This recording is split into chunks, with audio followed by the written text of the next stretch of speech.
Yo, yo, yo, yo, yo. What's up, what's up, what's up? Give up the rock. I can see that everyone's already on it. Yo, yo, yo, melt all that ice. Give up your citizens to ice. Can I just say, my fellow revolutionaries, I am not in a good mood today about this one. Like this is something else. Okay, and usually I'm quite happy on a Friday, as you will all know why. Because in Australia anyway, I don't know about wherever you are. On Friday, it is the eve of the weekend, a special time in the working calendar where the clutches of capital cannot touch us of the working class. And yes, it is a time for celebration, and it is a time to remember all of those who have suffered greatly and worked hard to produce the wonders of the modern world that you see around you. And so now let us just take a quick moment to acknowledge this. And I would like to say my usual Friday housekeeping note and ceremonial pleasantries. I would like to pay my respects to workers, past, present, and emerging. You know who you are. It is on your shoulders that the capitalist system, modern society is built. So hello to you, Jag. Laughed Jeff. Brother, how you going? 4AS. Matt Bond has arrived and doing the roll call. So is Cheesed Swiss. It's good to have you all here. But as I alluded to earlier, my fellow revolutionaries, I am a little bit upset at the moment. I am actually beside myself. I actually don't know how to handle this current situation. So if you're not across it, and you are excused for not being across this one, because it is just sailed right under the radar. Hopefully our New Zealander will be here to give us some context. Yeah, I would like to know what Voltateur thinks about this one. So hopefully we see Voltateur today in the chat, because our resident New Zealander correspondent, I'd like to get his opinion on this one. It'd be very, very interesting, because like I said, this one has completely flown under the radar. It should be headlines all over the New Zealand press, if nothing else. It should be headlines all over Australia. But I would say that no one's really heard too much about this. Like, I wouldn't say that this would make headlines at all in America, because of just how prolific this situation is. And this just happens by the truckload, in the thousands. People are getting literally picked up off the street by ICE agents in unmarked vans, sometimes even unmarked officers. Remember, me and Jag looking at footage very early on in the year. 4AS, you were there too, when we were just watching these people just pick up university students who'd said bad things about Is Not Rail, and they were just being thrown into vans, like literally. Yeah, their new buddies in the FBI wouldn't be happy if they made it a headline. Yeah, I'm sure they wouldn't. Actually, that's probably why this story is being suppressed, actually, because I've had such recent good publicity. American law enforcements in New Zealand. Squeeb, hello, welcome to the Friday chat. It's not a nice chat today, so prepare yourself. But we're going to be trying to get to the bottom of something. But yes, you remember 4AS. Yeah, we've seen some crazy footage. We remember that one where, as well, like that guy was, I don't know, in his car, and ICE agents came up to his car and they smashed his windows open, dragged him out of the car.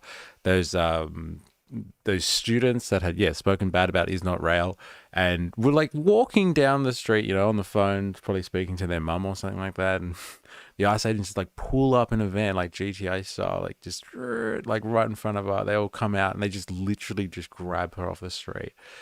We've seen like countless footage of this type of stuff happening, but it has always been, I think, in regards to people that are generally in that dragnet of these this witch hunt that has been calculated by the Conservative Promise for America. They have wanted to catch undocumented persons, illegals, what have you, however you would describe them, whatever. It's up to you. But they were supposed to be going after these people and criminals. And so, like, you could even argue that, you know, people speaking about is not rail badly, like students that go to America to study, you know, rocking the boat and being politically active and talking about is not rail and how America is complicit, you know, talking bad about your host country. We're talking about right now a New Zealand citizen who is, you know, for all intents and purposes, basically an Australian citizen as well. So be careful, all of you people online that are Australian. All this discussion is basically reflectively on you as well. A country with great relations, you know, the allies, diplomatically tied together, heaps of agreements and understandings, and we have a New Zealand mother of 3, who is not politically active as far as I'm aware. So that she hasn't raised any alarm bells. This is not a political take off the street tactic like those students who are being taken. And again, she's not crossing the southern border into Texas from Central America. She's not a, you know, she's not a person of color. Let's just say it lightly. She's not your typical like foreign worker. She has documentation to be in the United States, and again, she is a citizen from a member of, you know, the Five Eyes countries. She's from a generally white country that also speaks English. This is unprecedented behavior. And the reaction from the New Zealand government, from the American state apparatus, the Department of State, the State Department, from ICE itself has been crickets. Crickets. I would have imagined that if, you know, an Australian citizen was picked up by ICE agents and thrown into a detention centre for weeks, I would have believed that, you know, within a few days, the Australian embassy would have been sorting that one out. They would have sent someone to the ICE detention centre and they would have been negotiating for your freedom. But none of this has happened. That is almost as astounding, or it is just as perplexing as the fact that this woman has been picked up in the first place at all. So, like, we're going to get into the details of it, and we're trying to investigate what the hell's going on, but that's where we're going today. Like, I'm really stoked with this one. I really have no idea what is going on. And to you know, continue our conversations from much earlier this year for AS and JAG, this is the fascism. This is the fashy stuff. It's crazy. They're picking these people off and they don't care who they are. It doesn't matter if they're diplomatically tied to you or not. They don't even have to be darkies. Hey? Their skin complexion doesn't even matter. And whether they speak English or not doesn't matter. This is next level. This is something that I wasn't really sure that they were going to go down the path of. And then it ties into the other subject we're going to be looking at today, which is it's happened. Trump has marched troops on the Capitol. All right. Now, when this happens in history, it's usually because some type of military dictator is coming in, and they've got the force, they've got the support of the military forces, and they're gonna take over the place, and it's just a matter of time. So, you know, we got some ground to cover today. Let me just say that, comrade. No, sad Friday. ICE is modern version of the traffic cop trying to get their numbers up. Oh my God, that's a dark analogy. Pop your head up in any way and you're on the radar. Asylum seekers in the net too. Yes, 100%. It's about time those ICE agents started targeting the real problem. Yeah, New Zealanders. Yeah, that's right. They can't trust the Kiwis. Remember a couple of weeks back when they said that they would send an ICE capture to Australia, and we were like, what the fuck? Who is this guy? Really? They're going to start sending and deporting people to Australia. Interesting. Ooh, I got censored. Check CC. I can't believe you got censored already. 4AS. Disappointing, eh? You're going to make this stream hard today. Ice equals brown shirts. No way you can't say that. Hey, you could just say brown shirts. That doesn't have to have any more meaning than that. I can't believe the algorithm picks up on that. Damn. Interesting. He said he would be a dictator from day one. Well, he's definitely been alluding to it. He did say it. Same. Couldn't say undocumented, really. Sulla just entered Rome to save the Republic. Well, it's happening, man. And it starts like this. We've got 800 National Guard deployed, and they're sending in the FBI to comb the streets. From my understanding of the FBI, it doesn't work like that. They're not regular cops that are just on the beat. They don't do that. They do special investigations. They don't go around enforcing the law. I got done for Downsy last stream. Poppins. You're a bad man, Poppins. All a bunch of class traders. They are class traders, but they also they are working class at the end of the day. Someone's got to pay the bills, but like it doesn't have to be in that explicit form like that. Yes, class traders. By betraying a class. I think America picks any country to send them to, then lets the other countries deal with it. Same thing happened with the tariffed penguins. Tell us about these tariffed penguins, as long as it's someone other than America. All right, let's get into this, shall we? I might give you a video first so you actually have some context. We'll actually go to New Zealand media, who should be covering this extensively. Again, I need to have some New Zealanders in this stream. I gotta know. I hope Voltator comes along. Like, this should be just like non-stop updates in New Zealand, like press right now. Just like constantly. Trump, J.D. Vance is the first citizen of the U.S. Republic. Very nice man. Very good emperor. Very nice man. Very good emperor. Won't somebody think of the penguins? What is this penguin reference? I gotta know. Someone divulge, please.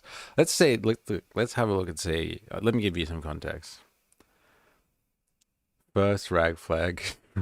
She's a ginger. Hey, none of your goddamn prejudice today. All right, Jerry. All right, you're in trouble. My God. We're trying to do some serious investigation here before you start mouthing off about gingers. All right. Good call, bud. All right, let's go. A Kiwi mum and her 6-year-old son are in an American immigration prison tonight, but the reason for their arrest is unclear. The US Immigration and Customs Enforcement Agency, known as ICE, arrested Sarah Shaw and her son Isaac on July 24. But for weeks, nobody knew where they were, and their friends thought they'd been kidnapped. Political reporter Glenn McConnell's been following. How crazy is that? Like, can you guys hear this? This is mental. Imagine if you were overseas and you fucking disappeared for weeks, unless you have absolutely no contacts, no friends, no family, no loved ones, no nothing, then like that is a freaky situation. No one knew. And like, again, this is not somebody who's traveling like a refugee. Who's, I'm betting it all, like kind of thing. And they really are transitioning to a place where you just don't know what's going to happen and you kind of hope for the best. You're cut off from the rest of the world. I don't think that's the case for a New Zealand citizen. I can't believe this. This is outrageous. Following this developing story, and he joins us now. Glenn, has anyone been able to speak to Sarah? Well, that's the thing. Initially, nobody knew where she was. Her friends say they were worried she was kidnapped, and that's because ICE didn't properly register her arrest and the arrest of her son.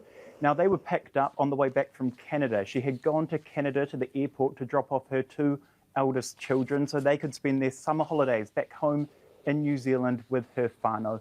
I've actually just spoken to her whānau here, and this has been incredibly stressful. They say it is even worse because her father right now is going through some medical issues. So this added stress is just making everything much, much harder.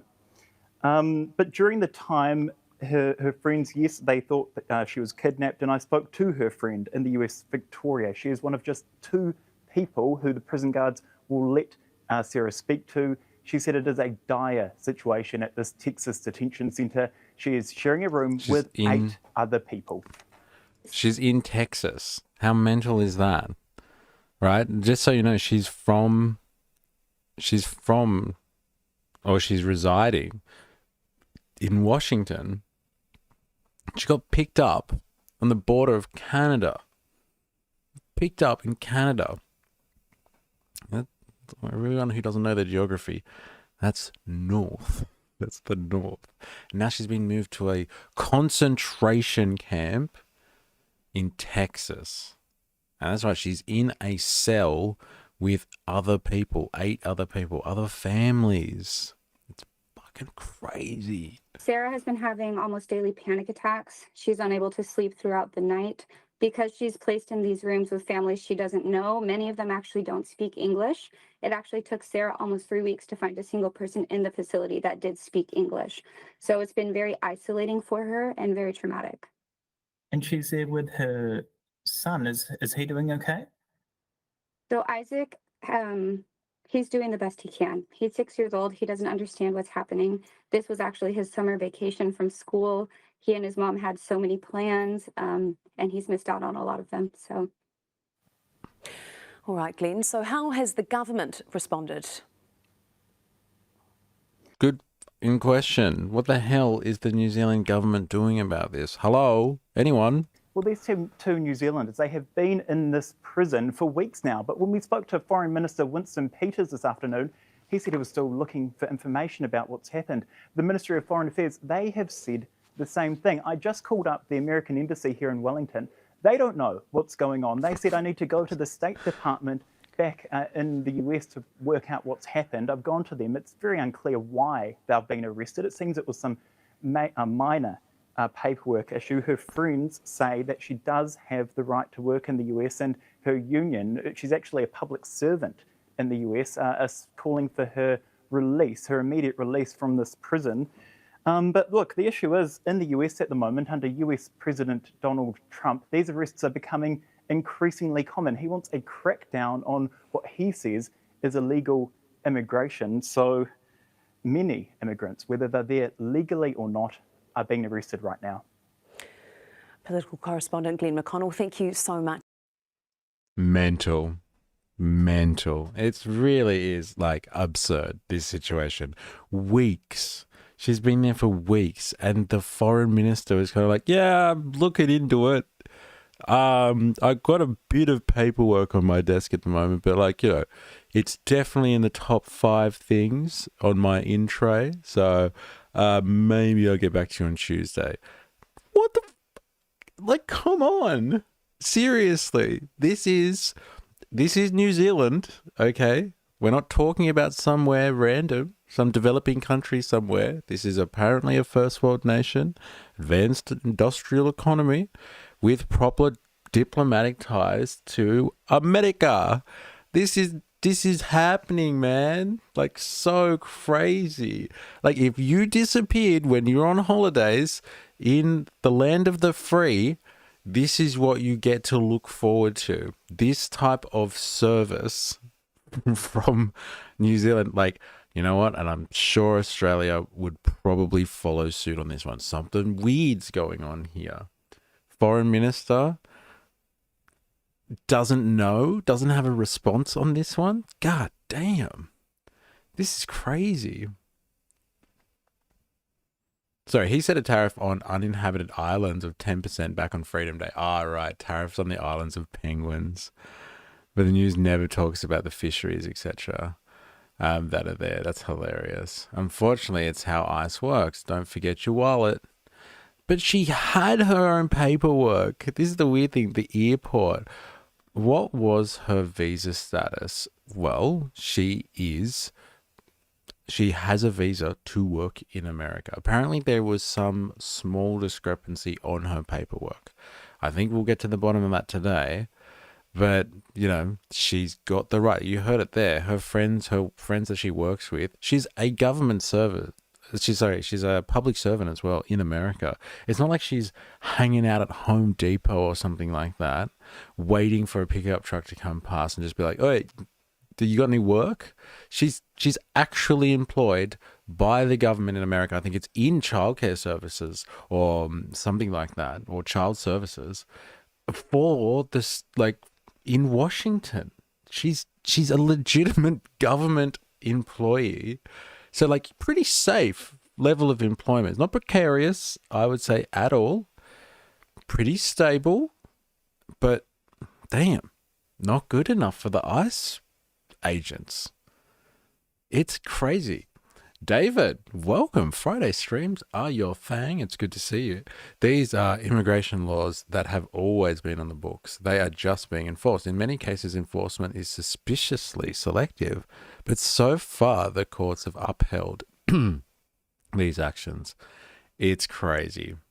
Look, I get it. And, you know, under the Biden era, there was a lot of deportation going on. We were investigating that, I don't know, a few weeks ago in a stream, like what the actual difference was. Because the claim has been from, you know, Steve Bannon and the MAGA types, the strategists, that, you know, 12 million people came in during the Biden era, if you can call it that. And, you know, he ended up, he processed Biden, that is, under his tenure. They processed like 2 or 3 million people. And, you know, decided on their immigration status, their paperwork, and whether they would be deported or not. So there was a lot of movement happening anyway. Like, this stuff has been going on. Yes, it goes on all the time. But, like, talking about suspiciously selective, this is a strange scenario. Again, you know, if you got the chart out, she's very fair in her complexion. She speaks English. I guess her her Kiwi accent might be off-putting. They're like, "Where are you from? Like, which state are you from?" So, like, you know, she's been picked up, and surprisingly, if you ask me, surprisingly, and especially getting picked up in Canada and deported. I wonder how often that's happening. I really thought that, you know, more of it was happening on the southern border, if you know what I mean. No accountability. Sounds like someone's squeezing their privates while they talk. Horrible. You're on fire today, my God. Wings of Cheese. Hello. Welcome. Hope your Friday's going all right. Now, the real question, is she Maori or white? Yeah, LOL. Yeah, no, good luck trying to pick it. Hey? Good luck. Might as well flip a coin. Very funny dilemmas. On fire. Mystery, get a bunch of memes clowning on Trump and go to America. You can do a live stream getting detained by ICE. Yeah, thanks. Yeah, let's you know, it would make for some good content though, wouldn't it? It would make for some very funny content. There was actually a guy from Sweden, right, that like had some memes on his phone of JD Vance, right? The baby Vance stuff. And he got stopped, like ICE, or well, not ICE, what are they called? The customs enforcement officers or whatever they are. They stopped the dude from coming into the country. It was pretty funny. The government has their address and they have people trying to abide by the laws of the land. Same as separating families, at least in this case, they kept the family. I know, she's with her 6-year-old son. That is the most mental part of this situation here. She's traveling with a 6-year-old back to her home. She resides in the States. She's there legally. She's got the paperwork, but she's with a 6-year-old. She's with a child. This stuff is mental.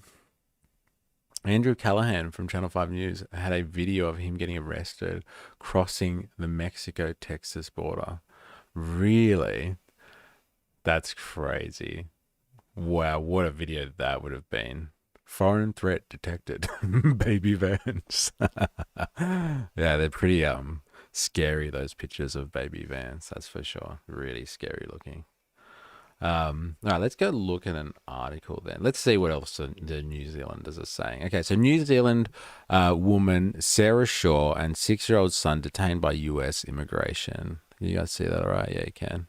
Yeah, family and friends are pleading for the release of a Kiwi mother of 3 and her 6-year-old son after they were detained by US immigration. Sarah Shaw, that doesn't sound, sounds pretty Anglo, I guess, for now. We'll see. And her youngest son, Isaac, who live in Washington State, were detained on the Canadian border three weeks ago. 3 weeks, and like people didn't know where she was. Like, I'm astounded by that one. I thought, pretty soon after the fact, people would have known where she was. At least in a couple of days. Could you imagine having a family member that has gone overseas and for weeks you can't get in contact with them? For weeks, like you're used to having contact with them and then gone off the radar for 3 weeks, especially in America. No offense to any Americans present, but I'd be like, they're dead. They're dead for sure. They've been shot. They've been, something's happened and they've been caught in the crossfire of something, or they've been carjacked. They're dead for sure. That's all I'd be thinking. That's all I would be thinking. On July 24th, Shaw drove her 2 eldest children, Grace 11 and Seth 9, to the airport in Vancouver for a direct flight to New Zealand to visit their grandparents. Isaac wasn't old enough to fly unaccompanied, so he didn't go on the trip. After leaving Vancouver, when Shaw and Isaac tried to cross the border to return home, they were forcibly detained. Do you imagine forcibly detaining children? Like, come on, man. Some pretty grave stuff. The Washington Federation of State Employees. See, this is the crazy thing. And like, kudos to these people. From what I have read so far, the only organization, and not the New Zealand government, can I just add, according to our friends at Stuff. What is the name of that media organization? Best media name ever. Stuff. That's the name of this New Zealand media outlet. So good. Stuff. All right. According to Stuff, the Kiwi government has done fuck all to help her, and the only organization that's helping her is the Washington Federation of State Employees. That's mental. Like, a union is the only people. This is working class stuff right here. The only organization that has helped her so far is trying to figure out what the hell's going on is her union. An organization of working people that they're trying to get her out. The Washington Federation of State Employees said Shaw and her son were being held at the Dilley Immigration Processing Center in Dilley, Texas. Let's look at this place, shall we? It's going down a rabbit hole, ladies and gentlemen. Oh my God, it's got its own website. Of course it does, I guess. Why not? Contacting a detainee. If you need information about a detainee that is housed at this facility, you may call. Here's the number. Between the hours of 8 a.m. and 10 p.m. When you call, please have the aliens' biological information ready, including first, last, and hyphenated names, any aliases he or she may use, date of birth. So this is how you contact them.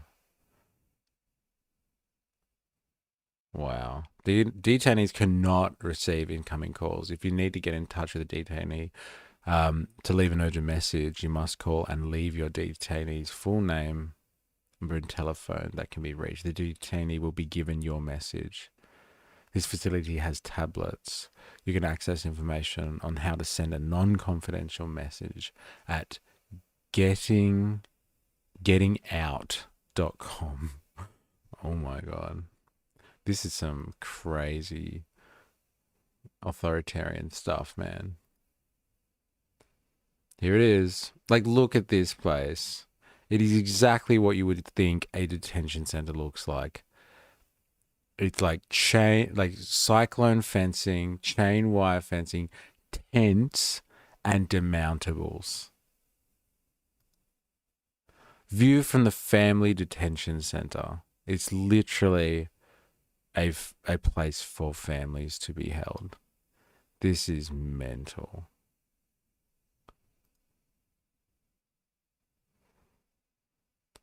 Ladies and gentlemen, here we go.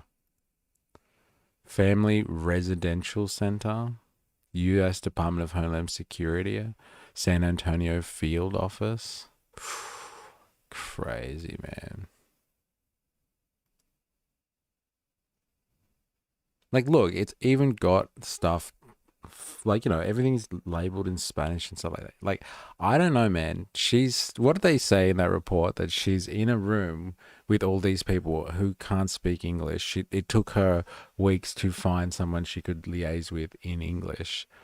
They must think that this is an unusual circumstance. Like, it's not the run-of-the-mill pickup, right? Not to detract from the atrocities of, you know, other people that are in this center, other families, not adults. Like, you know, take adults, whatever. But like these are, look, it's becoming a saying on this stream, but like when somebody think of the children, look at this place. It's crazy. I'm just here to watch a trash fire. No way. Welcome. It's been a while. Welcome to this dystopic stream that we're listening to. Oh, we're diving into today. They're feeding her ground up Big Macs for her food. Prison gruel. Why even detain instead of turning them around at the border? Yeah, it's interesting question. It's like, no, go away. But the paperwork is wrong. You said it, Squib. Got to get those numbers up. Oh, damn. It's so dystopic. Even the concept of if we don't allow outbound calls sets up. If you don't know people are here, they truly have disappeared. Wasn't that opened during the Obama admin? Yeah, probably. They're all implicated in this. And if you know someone who has been taken, you got to call every detention center to find your friends and family. What was that? Birthright citizenship is no more. Oh man, yes, they've taken that away, or they're working to take that away. I'm pretty sure.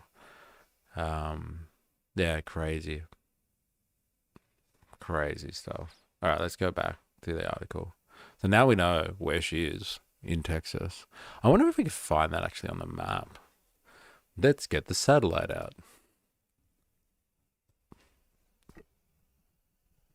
Would you like to know more? Yes, I would like to know more.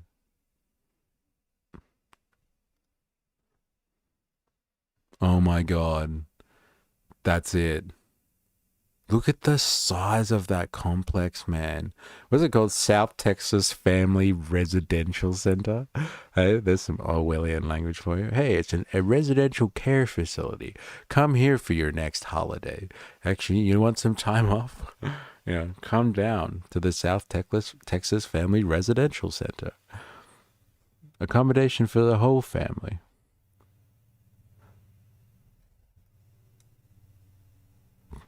How do you say that, do you reckon? Dilly? Dilly? I'd say Dilly. How South Texas are we talking about here? Oh, yeah. So look at that, man. She's picked up here. She's picked up the top somewhere. I don't know. Where do you reckon she is? Somewhere on the border? I have no idea. Where? Up here? Vancouver? Did they say Vancouver? Yeah, she was in Vancouver. So she's picked up here and taken all the way down. That's crazy. And she's from Washington, I think they said, right? Damn. I wonder why she went to Vancouver. Maybe it's just cheaper tickets, maybe.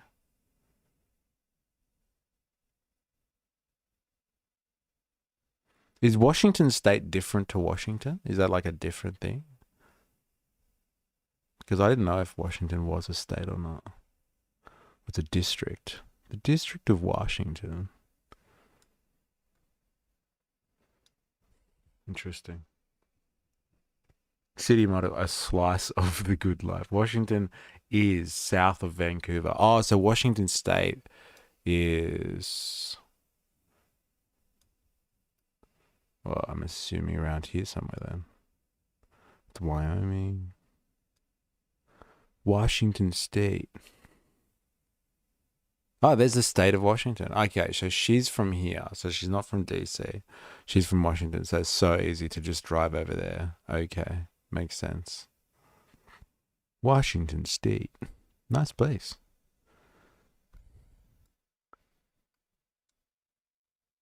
So yeah, apparently she works for the state. She's a state government employee. Pretty secure position. I didn't think this is where they're going hard with the fucking ICE agents though. My God. I love that you zoomed in on the car park, your previous employment, kicking in hard there, LOL. Did you see how fast I picked it up as well? I was actually quite proud of that. This guy knows how to read a plan, that's for sure. It's a blue state. Right. Ah. So obvious target then. Obvious target. And no, that just wouldn't have been my number one pick for ICE raids and ICE agents going nuts. Yeah. It wouldn't have been my pick. Just saying. But like, I guess I am not in the minds of the ICE agents and this operation, this sting operation, I guess. All right. So Shaw's lawyer, Minda Thorwood, told local media that she had a temporary immigration document which allowed her to travel and re-enter the US, but there was an administrative error with her. There you go. A GoFundMe was set up by Shaw's friend, Victoria Besicon, to get Shaw and her son back home to Washington. Besancon told the Herald they became friends in 2021 after meeting on a mother's Facebook page when Shaw moved to Everett, Washington. Besancon said that she had spoken to the children and their grandparents in New Zealand after learning of the detention. As a mother, when you just imagine your child sitting essentially in a prison for something she shouldn't be in prison for, and you think about your 6-year-old grandchild just sitting there locked up, Besancon said, they don't even have their normal clothes. They're not allowed to wear their own underwear. They're in these uniforms. They're the only people in the entire facility that speak English. They're not, and not only are they detained, but they're kind of in a very strange sort of social isolation. She's absolutely terrified. Originally, Besancon was supposed to be taking the children to Canada, but then their travel paperwork came through and Shaw believed that they were good to go. She felt confident being the one to take them, Besancon said. Her daughter was really nervous about the flight anyway, so she wanted her mum to go with her to drop her off. We figured that would be safe to do so, and we went, and we were unfortunately wrong. Ooh. Damn. Besancon said that she found out about the detention 2 days later after she didn't hear from Shaw later that night and couldn't get a hold of her the next day. I started getting this horrible feeling. I reached out to her boyfriend and I reached out to her lawyer. Damn, man, like, does anyone like actually have a lawyer? Like, why does this woman even have a lawyer in the first place? Is that just like normal? Can some Americans on the chat please confirm that for me, David or Jag? Like, do you guys just have lawyers? Like, is that normal? Unless maybe she's got some prior issues or something.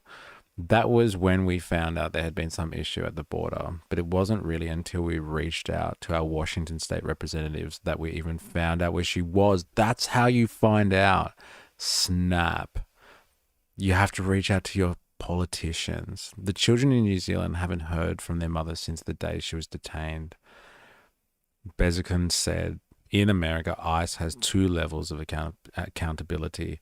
When they do detain somebody, they're supposed to put them in an ICE locator system. They did not do that for Sarah for almost 3 weeks. This is a very strange circumstance, right? But I guess, like, you know, they're probably very busy at the moment. Ye old ICE, right? Probably very busy. Crazy. Doesn't matter that she's from New Zealand. It's just crazy for, yeah, it's, of course it's crazy for anyone. Like, I get that. I get the dangerous not irony, but like privilege of being so shocked that this would happen to, like, you know, a sweet New Zealander. Because, like, as an Australian, this would just happen to an Australian as well. But, you know, and like this is happening to thousands of people. But this is a very peculiar situation. Strange mystery, or typical of ICE. Well, yeah, if they're busy, I guess. I believe you have the right to be appointed a public attorney if you don't have one, but not sure how it works for people on visas. Yeah, so maybe she just has her own attorney, has her own lawyer. They are busy. Love the devil's advocate there. They are busy. Yeah, okay, fine. They're definitely busy. Thanks, Jerry. Always keeping us grounded in reality. They're also supposed to file paperwork in court establishing a court date for her. And they did not do that for almost 3 weeks as well. Okay, so she hasn't been to court. She hasn't even had an appearance. It was about 2.5 weeks of basically legal sanctioned kidnapping, which is a really big deal here in America. Okay, here it is. Let's go to the research assistant. Hello, I am currently in a stream and we are looking at a case where a New Zealand mother and her son have been detained by ICE agents in the US and seemingly detained unnecessarily or under strange circumstances. We are currently reading an article on this, and I quote the following excerpt.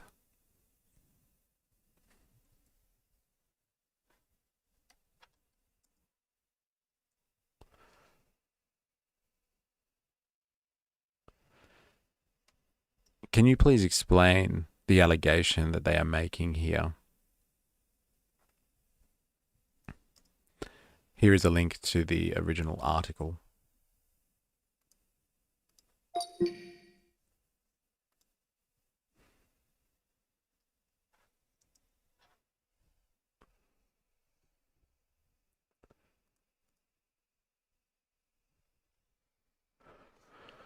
Whoa, that was fast. God, that's on fire.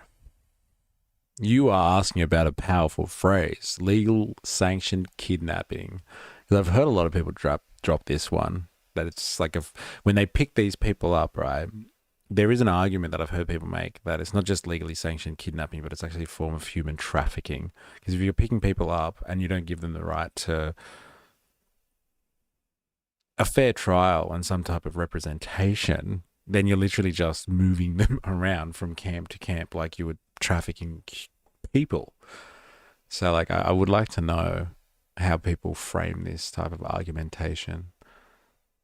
Here's what's going on. Yes, legal. Yes, ICE actions were carried out under US immigration laws and procedures. The agency detained Shaw and her son on the border as she attempted to re-enter the US without a fully valid documentation, despite her holding a so-called combo card that combined a work permit and advanced parole travel authorization. So she did hold the right paperwork. The issue was that while her work permit had been renewed, the advanced parole portion, a 1-360 for domestic violence survivors, was still pending, unbeknownst to her, which made re-entry legally fraught. Okay, so maybe this is why she's got a lawyer. She's wrapped up in a domestic violence issue. So wait, the issue was while her paperwork her work permit had been renewed, the advanced parole portion was still pending. Oh my God. Sanctioned. The act wasn't criminal abduction. It was executed by ICE agents who upheld US law in the sense that it is sanctioned, but critics with strong emotional language argue that such an act, especially under these circumstances, is morally akin to kidnapping. This frames the emotional and human impact. Despite being technically lawful, the separation of mother and young child in an unexpected, distressing way parallels how one might describe kidnapping. It's not kidnapping though, because they are actually together. Isaac, the son, had valid documents, and that his detention was unnecessary, deeply traumatizing, and far too reminiscent of illicit abduction. Well, how can it be legal then? Legally sanctioned, or like legal, if he's got documents? Can they really take him away and throw him in a nice prison? Oh man. This is some heavy stuff.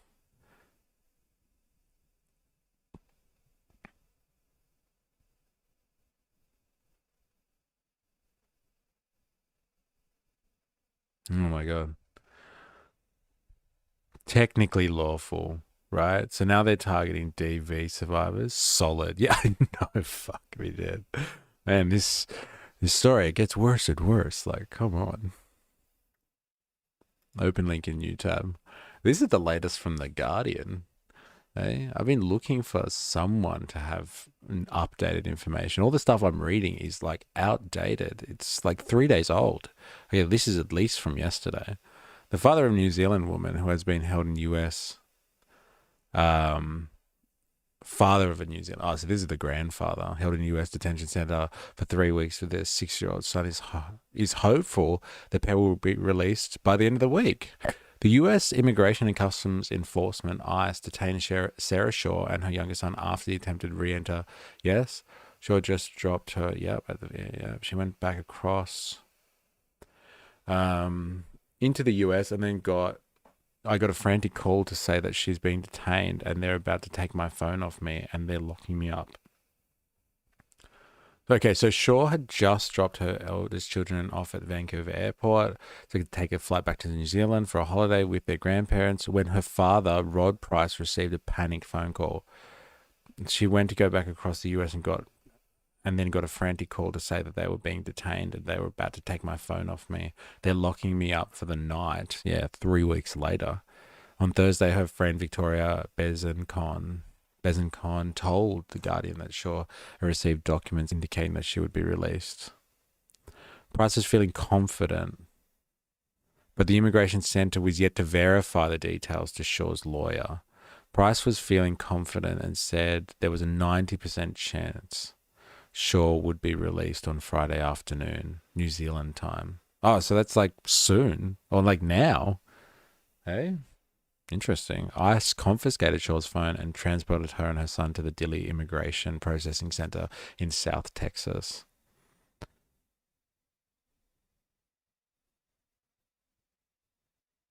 Interesting. Fuck, this is mental. So the family are currently waiting to hear some good news tomorrow regarding her decision to release. A decision will be made to release Isaac, at least. He would be released to me. And then we're waiting to hear, hopefully on the 14th, what they're planning to do with Sarah. My God. She had to pay for an attorney in Washington and an attorney in Texas. She hasn't been able to work. She's had to pay all her bills and her rent. She's completely drained her savings. She's the only financial support that she has within her family. Fuck. So not only has it really been traumatic, but it's also completely destroyed her financially. Lovely. Would you like to know more? All right, let's have a look at another. I want to get an American perspective on this. I found something from Fox 13 Seattle. So we're going to try and find that one. Let's see what Fox of Seattle has to say about this. Fox News Seattle.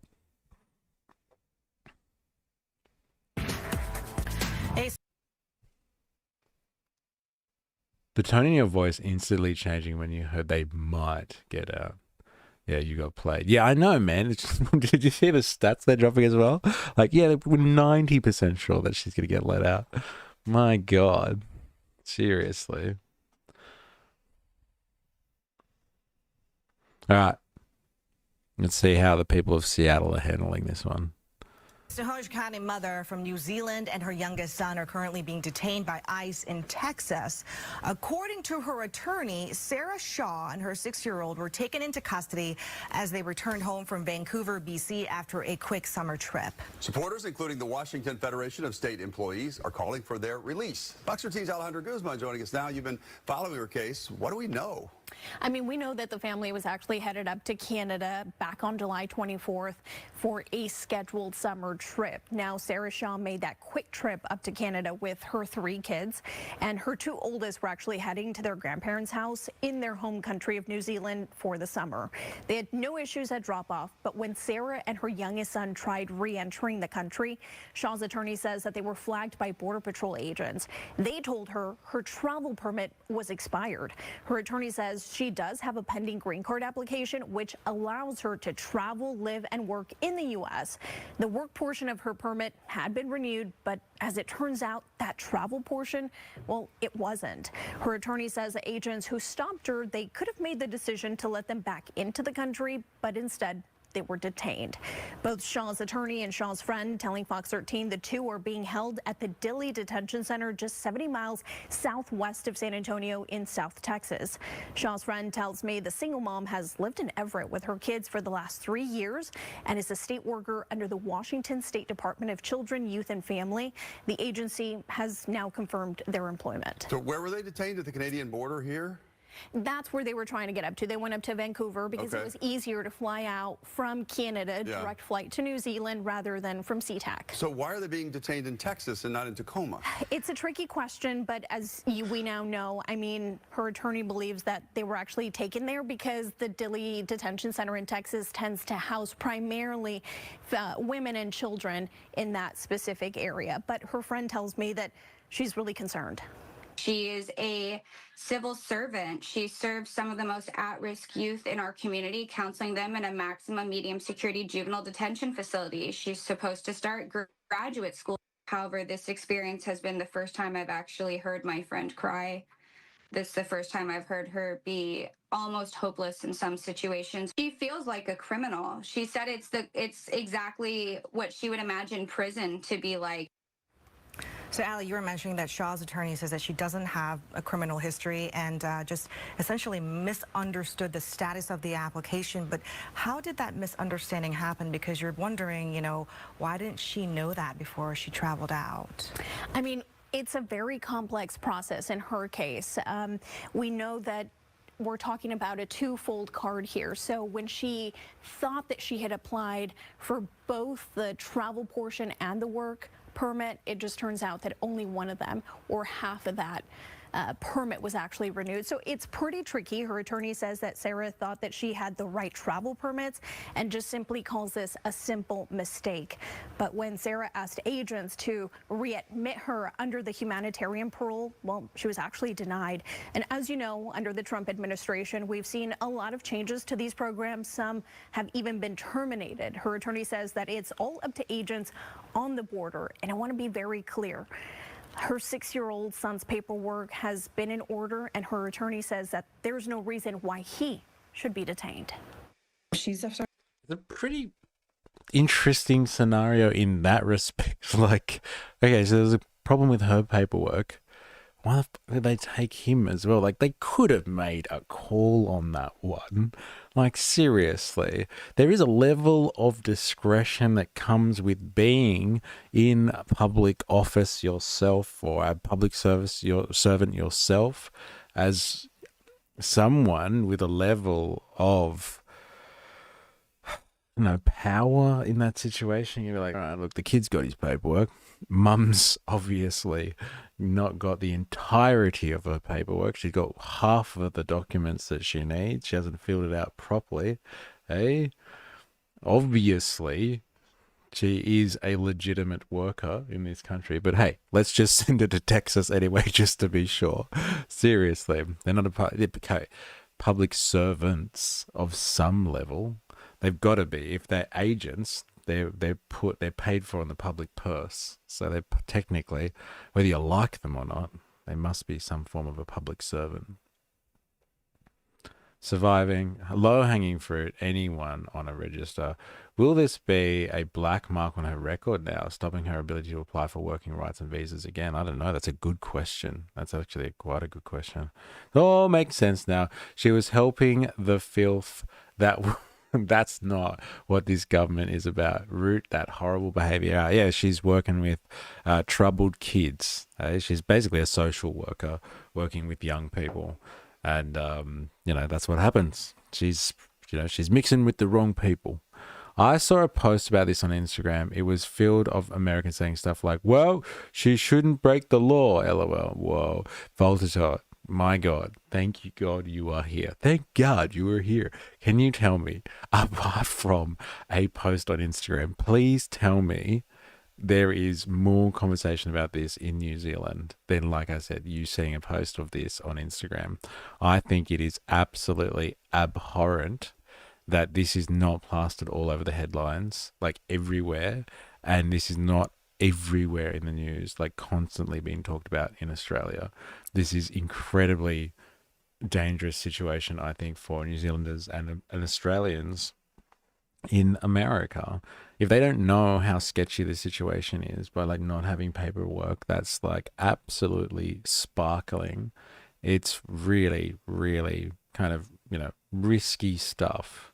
And the situation, it's not like, what did she say to her dad on the phone when she, like, before the phone got taken away?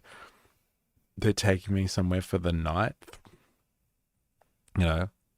3 weeks later, no processing, her and her son trapped in a center where he has the right paperwork and he still gets sent along for the ride anyway. God, I'm really disappointed, one, with the Australian broadcaster on this one. They must know about this story. They must know about this story.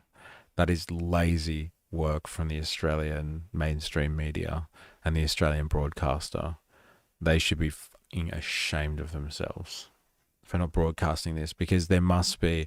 Look, I've had family, I've had friends work and study in the States, and like it's good just to know about this stuff, because if it's really touch and go over there at the moment, which we all know that it is very touch and go, this sort of stuff should be like kind of a little bit more common knowledge that people get tangled up in this type of stuff.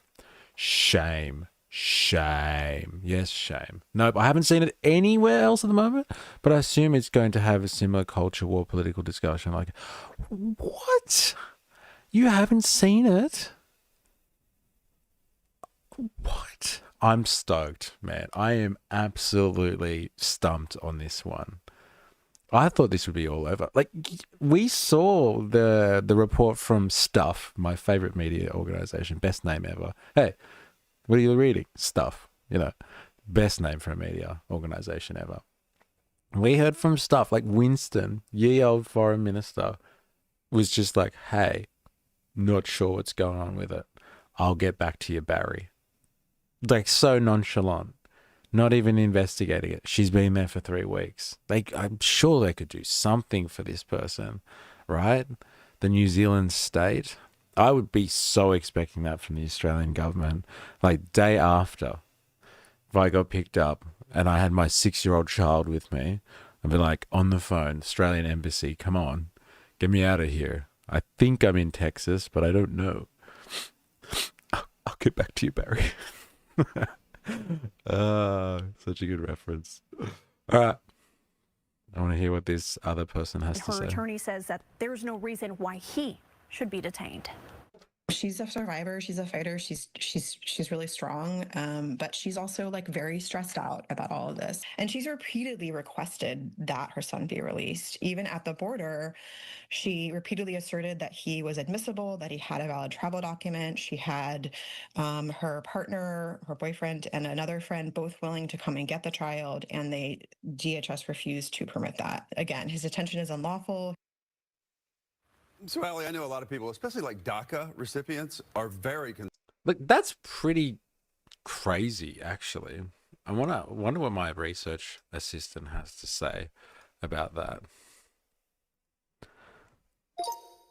Apparently, the son who was detained with her Isaac had the right paperwork and could have returned into the country legally. However, the ICE agents denied the mother's requests that her partner or friend come and pick him up so he didn't have to be detained. Is that unusual that they could deny the request, especially given he had the right paperwork? Like, that's what I'm saying. Like, there's some weird discretionary stuff going on with this situation.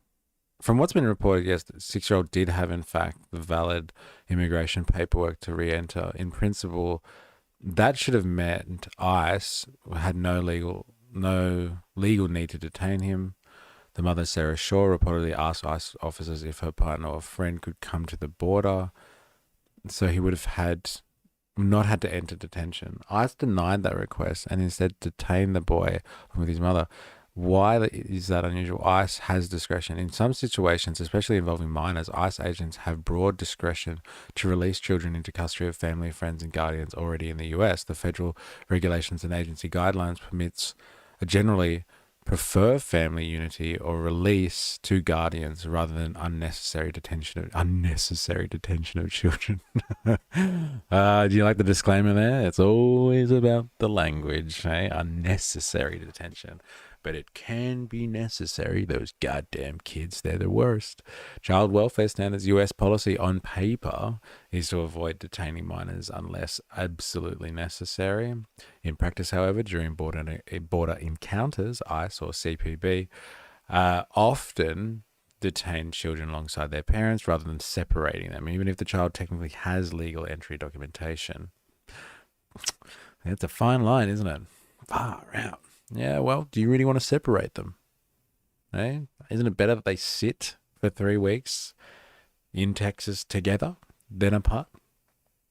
Because the mother was being taken into ICE custody, the officers may have defaulted to keeping the children with her to avoid family separation. From a bureaucratic perspective, that's simpler, but critics argue it's a misuse of authority, because ICE had the legal option to release Isaac to a guardian instead. It criminalizes or often punishes lawful entry for the child. It ignores humanitarian parole and discretion, which could have spared Isaac's trauma. Probably would have been traumatized anyway if his mother disappeared for 3 weeks. It reflects ICE enforcement first culture, where agents sometimes prioritize custody over compassion. Hey, that's a good one. Anyone? Hey. Agents sometimes prioritize custody over compassion. Very good. Yeah, it's clever. I like that. It's funny. Concerned about traveling. Refused to permit that. Again, his detention is unlawful. So, Allie, I know a lot of people, especially like DACA recipients, are very concerned about traveling for exactly this reason. What advice does her attorney have for other people? I mean, anyone who has going through any permitting status, trying to do things the right way, as we hear a lot of folks say it. Well, she's just urging everyone to not even travel if they don't have to, especially in times where Is this a weird world? Right? Like, America, the land of the free. And their advice is like, look, man, just don't travel. Don't do it yourself. Like, even if you've got the right paperwork, just don't do it. Stay at home. Go to the park. Just don't travel. Don't cross any borders. They're looking for you. David, I find it hard to believe she didn't know her travel status. Maybe her lawyer misinformed her. Yeah, it's an interesting one, isn't it? Because you should know where your paperwork's at. Like, yeah, we've all been there. We've all had to get paperwork before. Unnecessary, just me, not illegal. Yeah, it's unnecessary. That's the disclaimer, man. CC, American recession must be around the corner. Tariff on import and expel the people who want to be there. Interesting. Oh my God, I don't know, man. Just don't travel.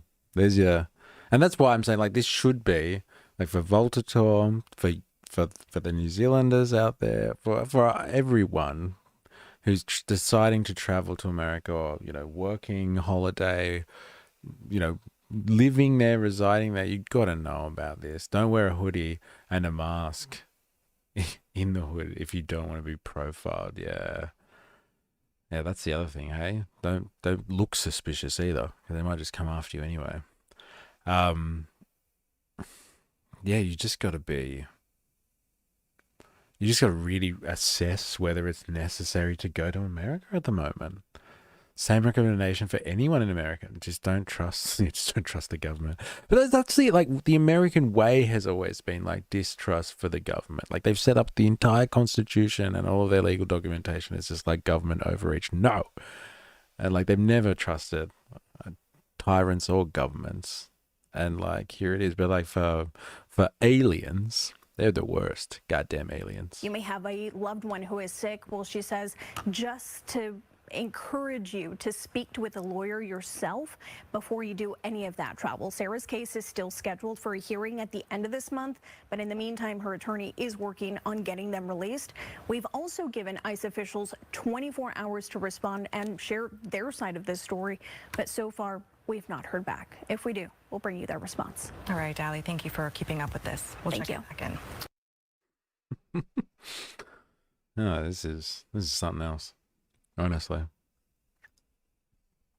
I'm still stoked, and I can't get over it. That this is not something that's every New Zealander is talking about right now. I hope they're right, and she gets released by the end of the day or whatever it is. Here's the GoFundMe page, by the way. Sarah Shaw and her 6-year-old son have been taken by ICE. This is where it gets like proper emotional, right?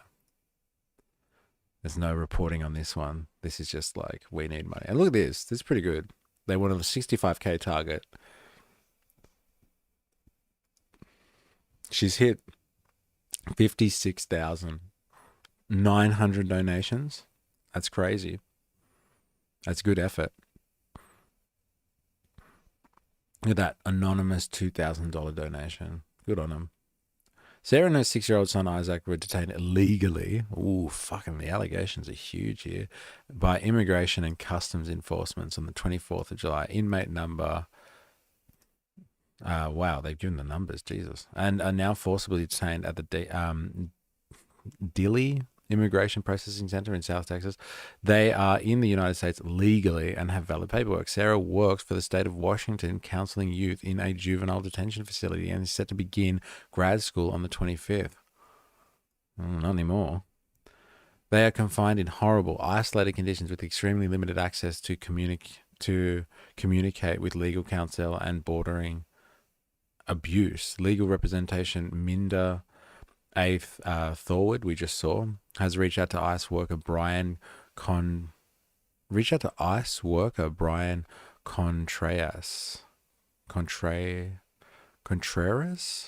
who has refused to release either of them despite their legal status, going as far as to threaten Sarah with, "You better be careful who you speak to," when she's inquired as to the legalities of her detainment and his refusal to communicate with her legal representation. Damn, this is mental. You get the real story at the GoFundMe page.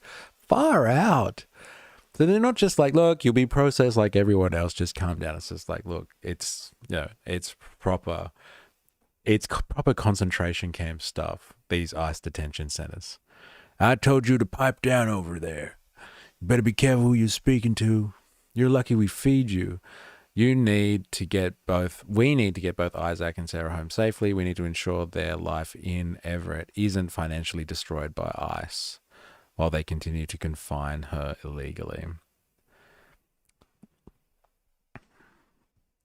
For a direct flight to New Zealand and grandparents, when Sarah and Isaac tried to cross the border and return home, they were forcibly detained. ICE had incredibly incorrect information about their visas. Well, the claim here is that there was actually no problem. I wonder what the media is going on about then.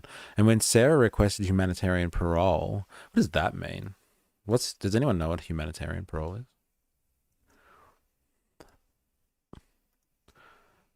apparently Sarah requested humanitarian parole at the border before they were detained and was denied this request. Can you briefly explain what this is?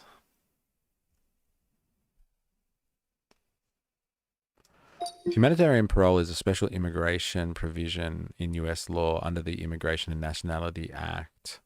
It allows someone who does not technically have the right paperwork to enter the US to be admitted temporarily if there are urgent humanitarian reasons or if there's a significant public benefit. It's used in situations like medical emergencies, family reunification, victims of trafficking, or people stuck in bureaucratic gaps.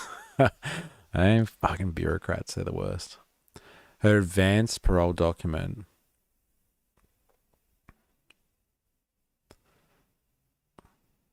hadn't been approved yet at the border. She asked if humanitarian parole so she could enter lawfully with her son until her paperwork was processed. They had the discretion to say yes.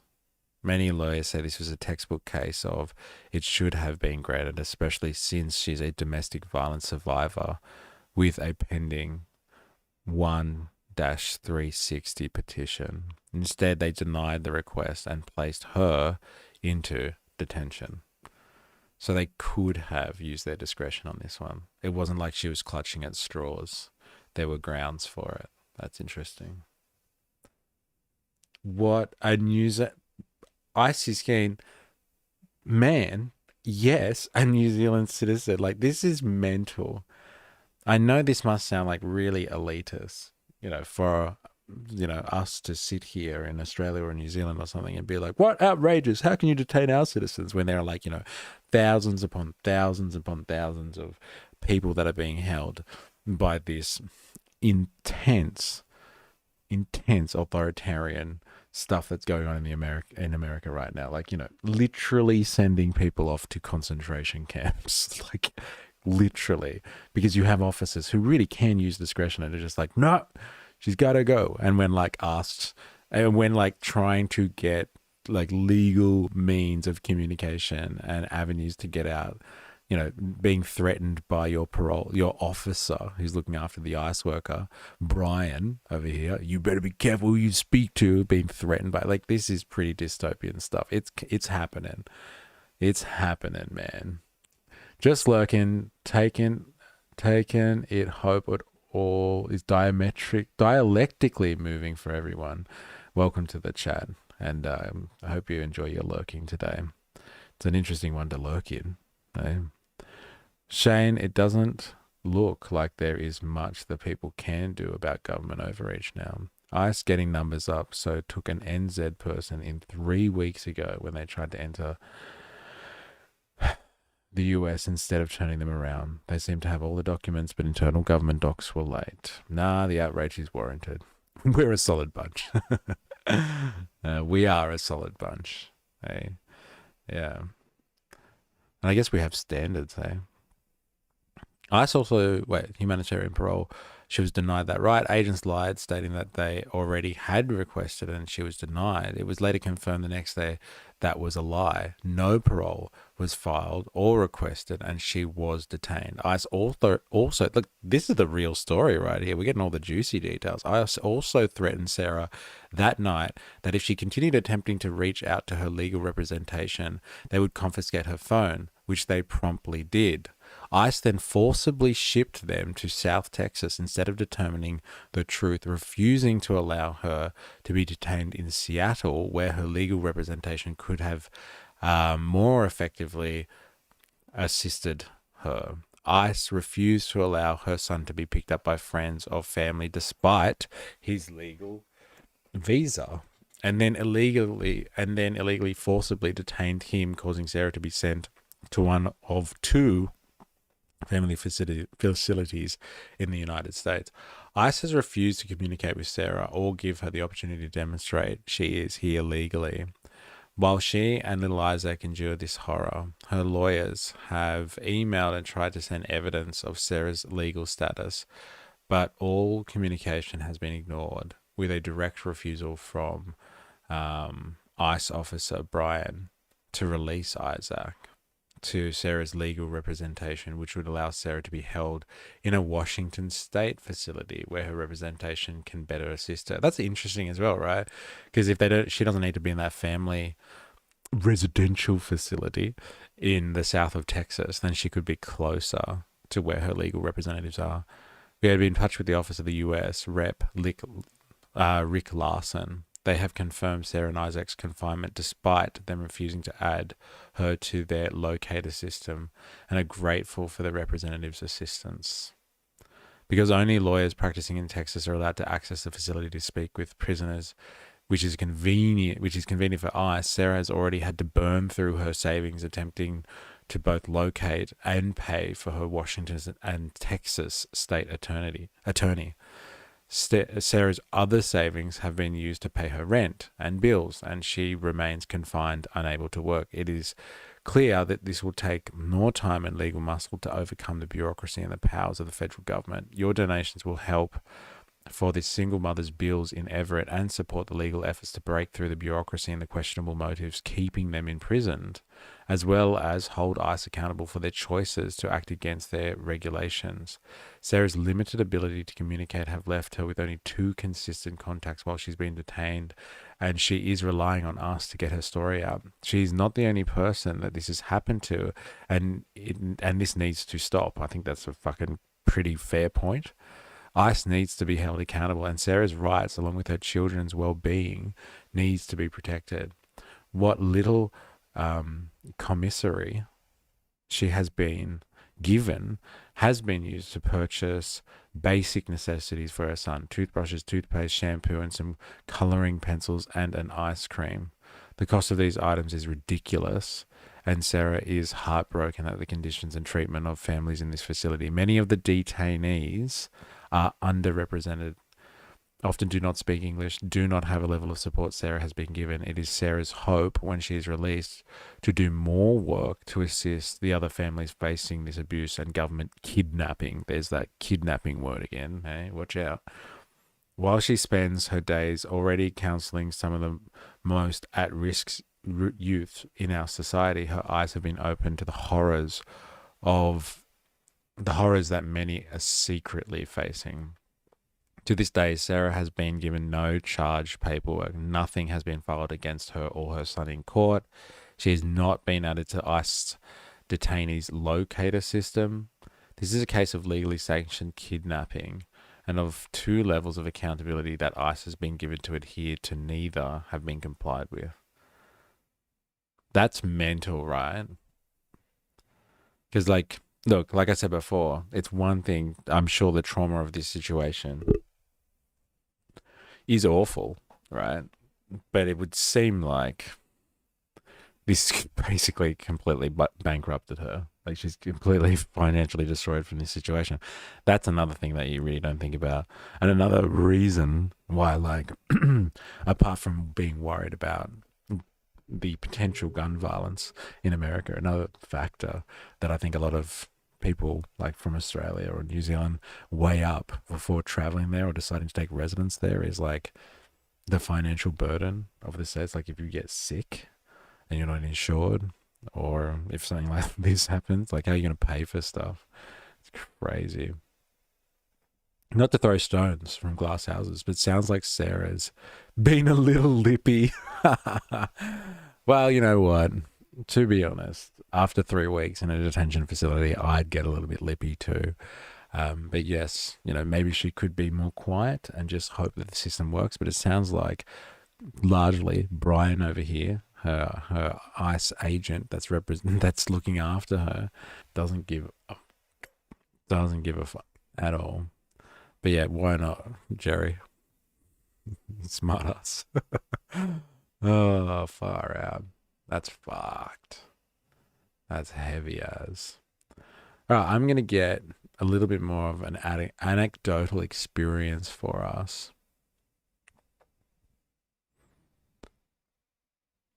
In terms of what it's like inside an ICE facility, because I'm interested by this now. I want to know. Because the way that she's described it there on the GoFundMe page is something else. This morning, a woman is... on this holiday weekend. Ward, I want to start. So this is a woman that was released from ICE custody after nearly 5 months. This was posted on the 6th of July, so pretty recent. Not like this was like the last time or like a few years ago or something. Let's have a listen here to what she says her time was like in an ICE detention facility. Yay, US stream trip. Yeah, this is going to be a US stream trip for sure. Yeah, because then we're going to get on to, you know, the emperor marching on Rome. Eh? Trump's marched on the Capitol and what that means. Like, honestly, what that means. It's a big fucking call. Start with you. Can you please just tell me about your experience being detained and how you're feeling this morning? Thank you. First of all, I feel good this morning. I feel amazing being back home, and I'm super grateful to be here. The entire detention process was not great. I wouldn't wish this upon anybody. It was very hard, very traumatizing, and very, very difficult, is what I would say to that. Well, and Ward, can you describe a little bit more? I mean, just what it was like inside while you were detained for so many weeks?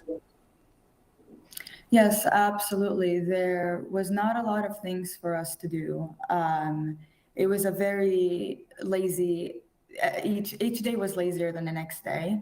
You will like run out of energy. I didn't have much energy to do pretty much anything. All I had was my husband sending me books, and I would be reading. Once these books were done, send them back, get more books. We did have some Zumba and some dancing classes provided to us. It wasn't a daily thing, but it was pretty nice in the second facility that I was in. There wasn't a lot of people that spoke English in there. There was a lot of Latin women, so it was very hard for me to make a lot of friends. So often I just felt like I was a little isolated because I didn't really speak the language.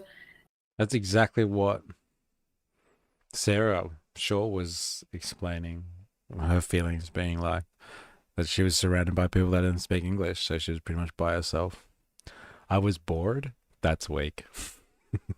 You're so savage, bro. Oh my God. Sounds like an elderly retirement facility. Yeah, I was lazy and I didn't have much energy.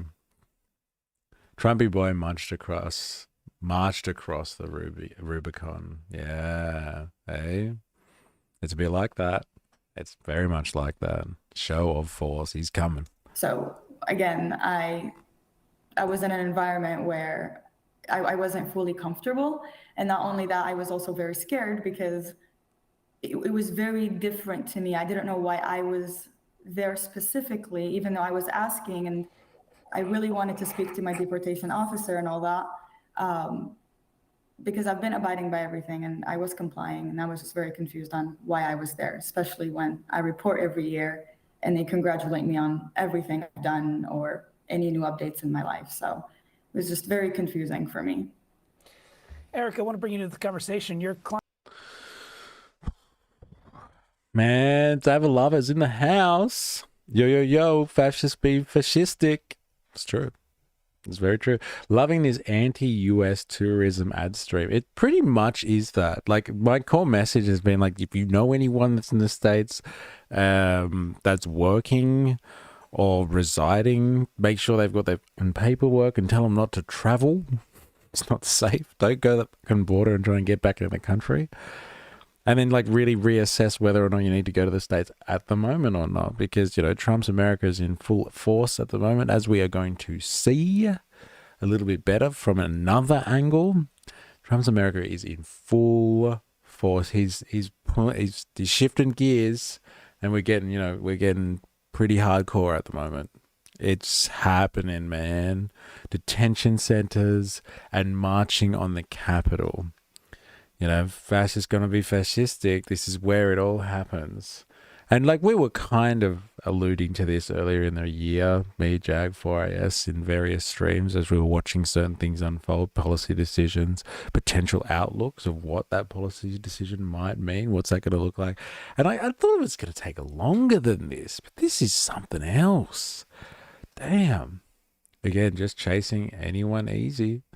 Okay, a list register, not chasing illegals hiding in the basement, but those trying to follow the right way. That's basically, she was like, she was saying, this woman here. I was sitting there just trying to do the right thing.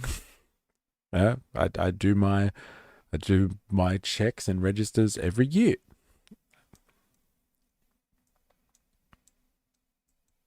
Let's see if she says anything else.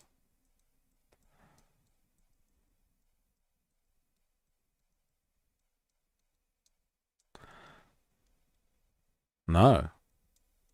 Oh, they didn't really talk to her much, did they? That's unfortunate. But yeah, what would you do, right? You're confined to a cell with like other families, I guess, other people. What are you going to do the whole time? I'm surprised they even let her get books in. Man, you could get through a lot of books. Far out. Well, I hope that they were exciting, real page turners. My prediction back then was that he was going to release his goons on striking workers, but he's just going after everyone. Yeah, he kind of is at the moment. Seems to be going after, from what I can understand, in terms of how he's doing the deployment of troops, is that he's going after urban centers. And like ones that are associated, obviously, with Democrats, so people that are going to potentially protest against him. So they're doing it, obviously. They've been doing it in LA. Now it's Washington, ostensibly to fight crime. I don't know about that, but it seems to be a bit of a, and to clean up the homelessness situation. But he's been threatening other cities as well. He's going to do this in Chicago. He's going to do this in Baltimore, somewhere else. So it's a real interesting scenario here with, what's the tactic?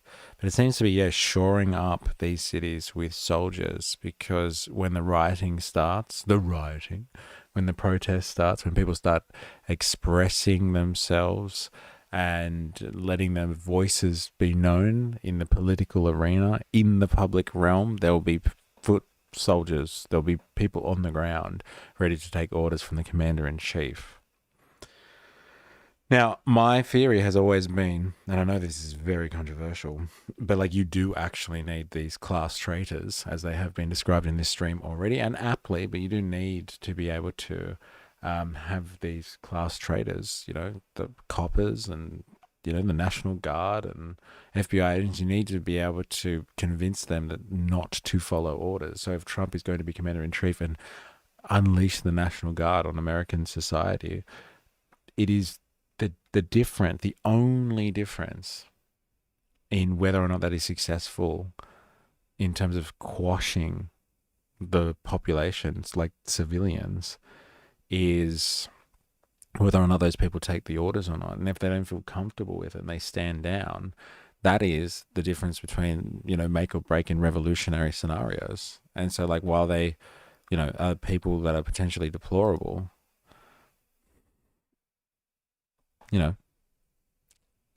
these people have no power if the class traitors themselves don't follow the orders. If the brown shirts are out in force but they don't follow their instructions and side with the people, the protesters, then like the entire system falls over. It dies right there and then.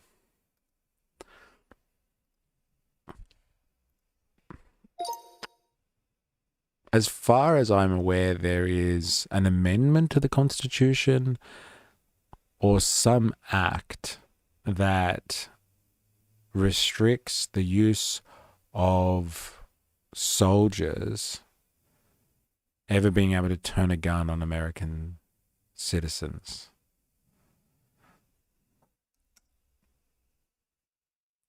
Unless very special circumstances. Are you able to cite that amendment or legislation for me and briefly explain it? Or the history of it?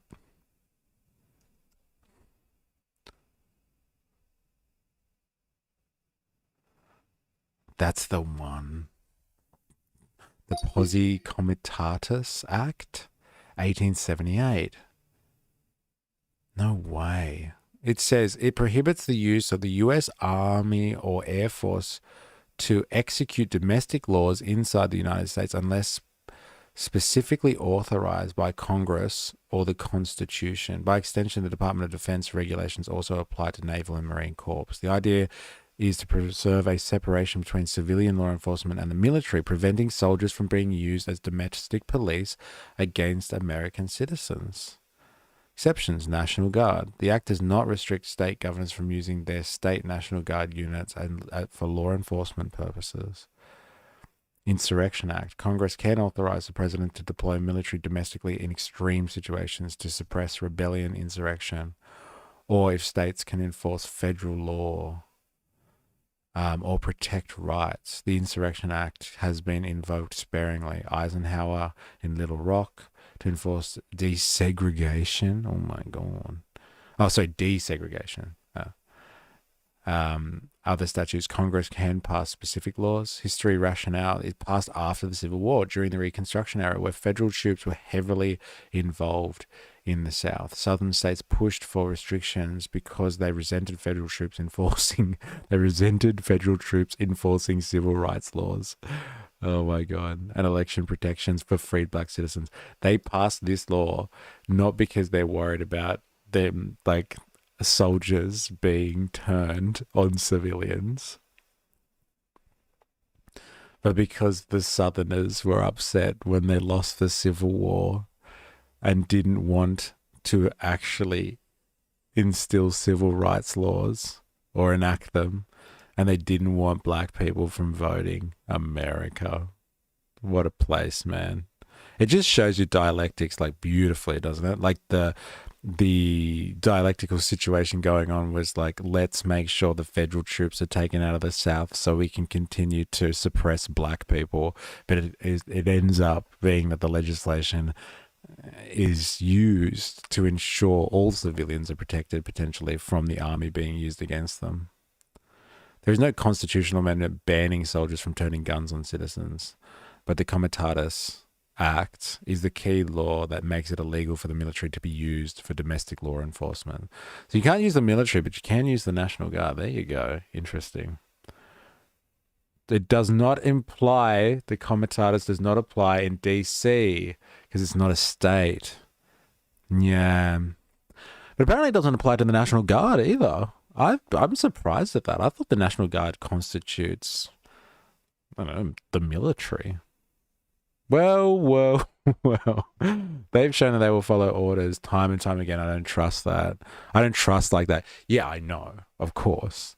But like, if you just have a look at like revolutionary history here and there, the ones that have fortunately been able to crack, through that apparatus, I get it. The only ones that have pushed through are the ones that were able to, at least have them just turn a blind eye, if not join the revolution or something. They just were like, all right, we'll put our weapons down for a second. Nice, let's find out where the line of extreme is. I know, right? Yeah. Actually, ask your research assistant if the Posse Comitatus applies to DC. Yeah, good question. Because it does say here, does not restrict state governments from using their National Guard units, but it's not a state. So, but like, I think Washington DC has its own National Guard then, right? Even if it's not a state. Let's ask it. Good question. Ask your research assistant. Does the Act apply to DC?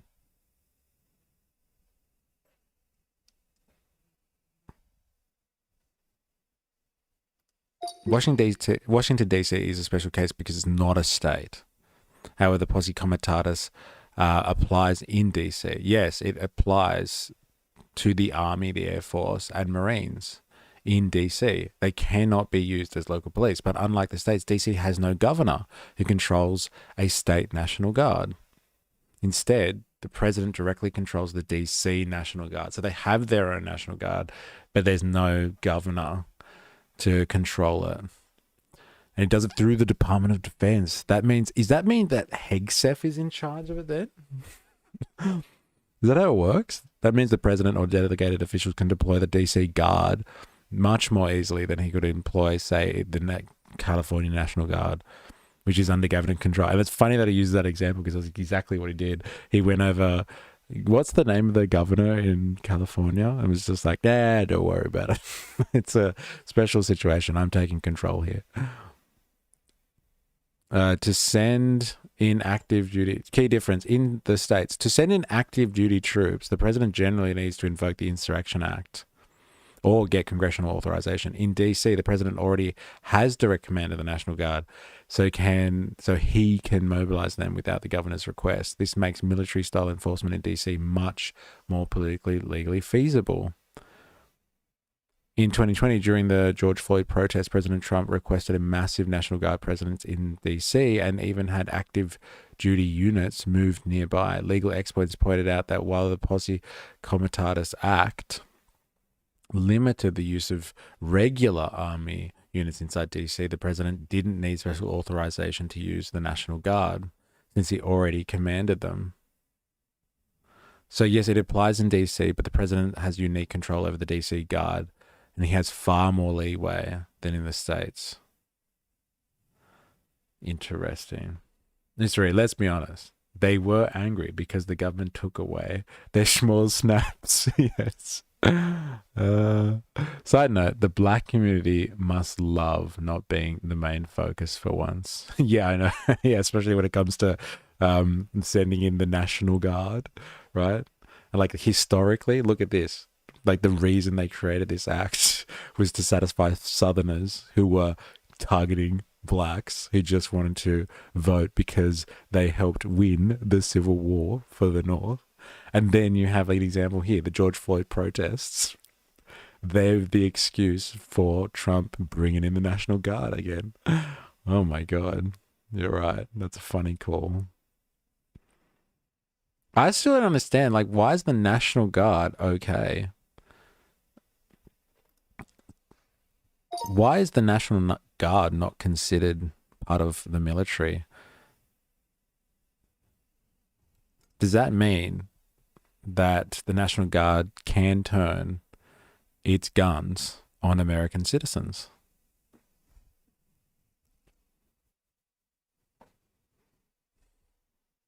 Stop it. That's a sharp question. The National Guard is part of the US military, but its legal status is a bit different from regular armed forces. The Guard is treated differently. The Posse Comitatus Act applies to the federally armed forces, Army, the Air Force, and by regulation, the Navy and Marines. It restricts their use in civilian law enforcement, but the National Guard usually operates under state authority, meaning the governor is commander-in-chief when it's not federalized. In that state-controlled role, the Guard can be used for law enforcement, riot control, disaster response. But the Guard is not acting in its state capacity. The Posse Comitatus Act does not apply to it. Can the Guard turn its guns on citizens? Yes, in theory, if ordered by the governor or the president in DC to federalize, the Guard can be deployed against citizens, including with lethal force in extreme circumstances. In practice, rules of engagement and constitutional protections, e.g. First and Fourth Amendment due process, place legal limits on what they can do, but history shows that it has happened. Kent State, 1970, Ohio, National Guard troops opened fire on student protests against the Vietnam War, killing 4 and wounding 9. Little Rock, 1957, Arkansas. What did I say last time? I was corrected. Arkansas? That's Arkansas. I remembered. A governor initially used the Guard to block black students from entering a desegregated school. President Eisenhower then federalized the Guard and ordered them to enforce integration instead. That's mental. That's crazy. It's another world, man. It's another world. Come on. What about Wounded Knee? Did we talk about Wounded Knee the other day? But like, was Wounded Knee before this act came into force? Because didn't they kill like 300 people at Wounded Knee? No, actually, wasn't this actually part of...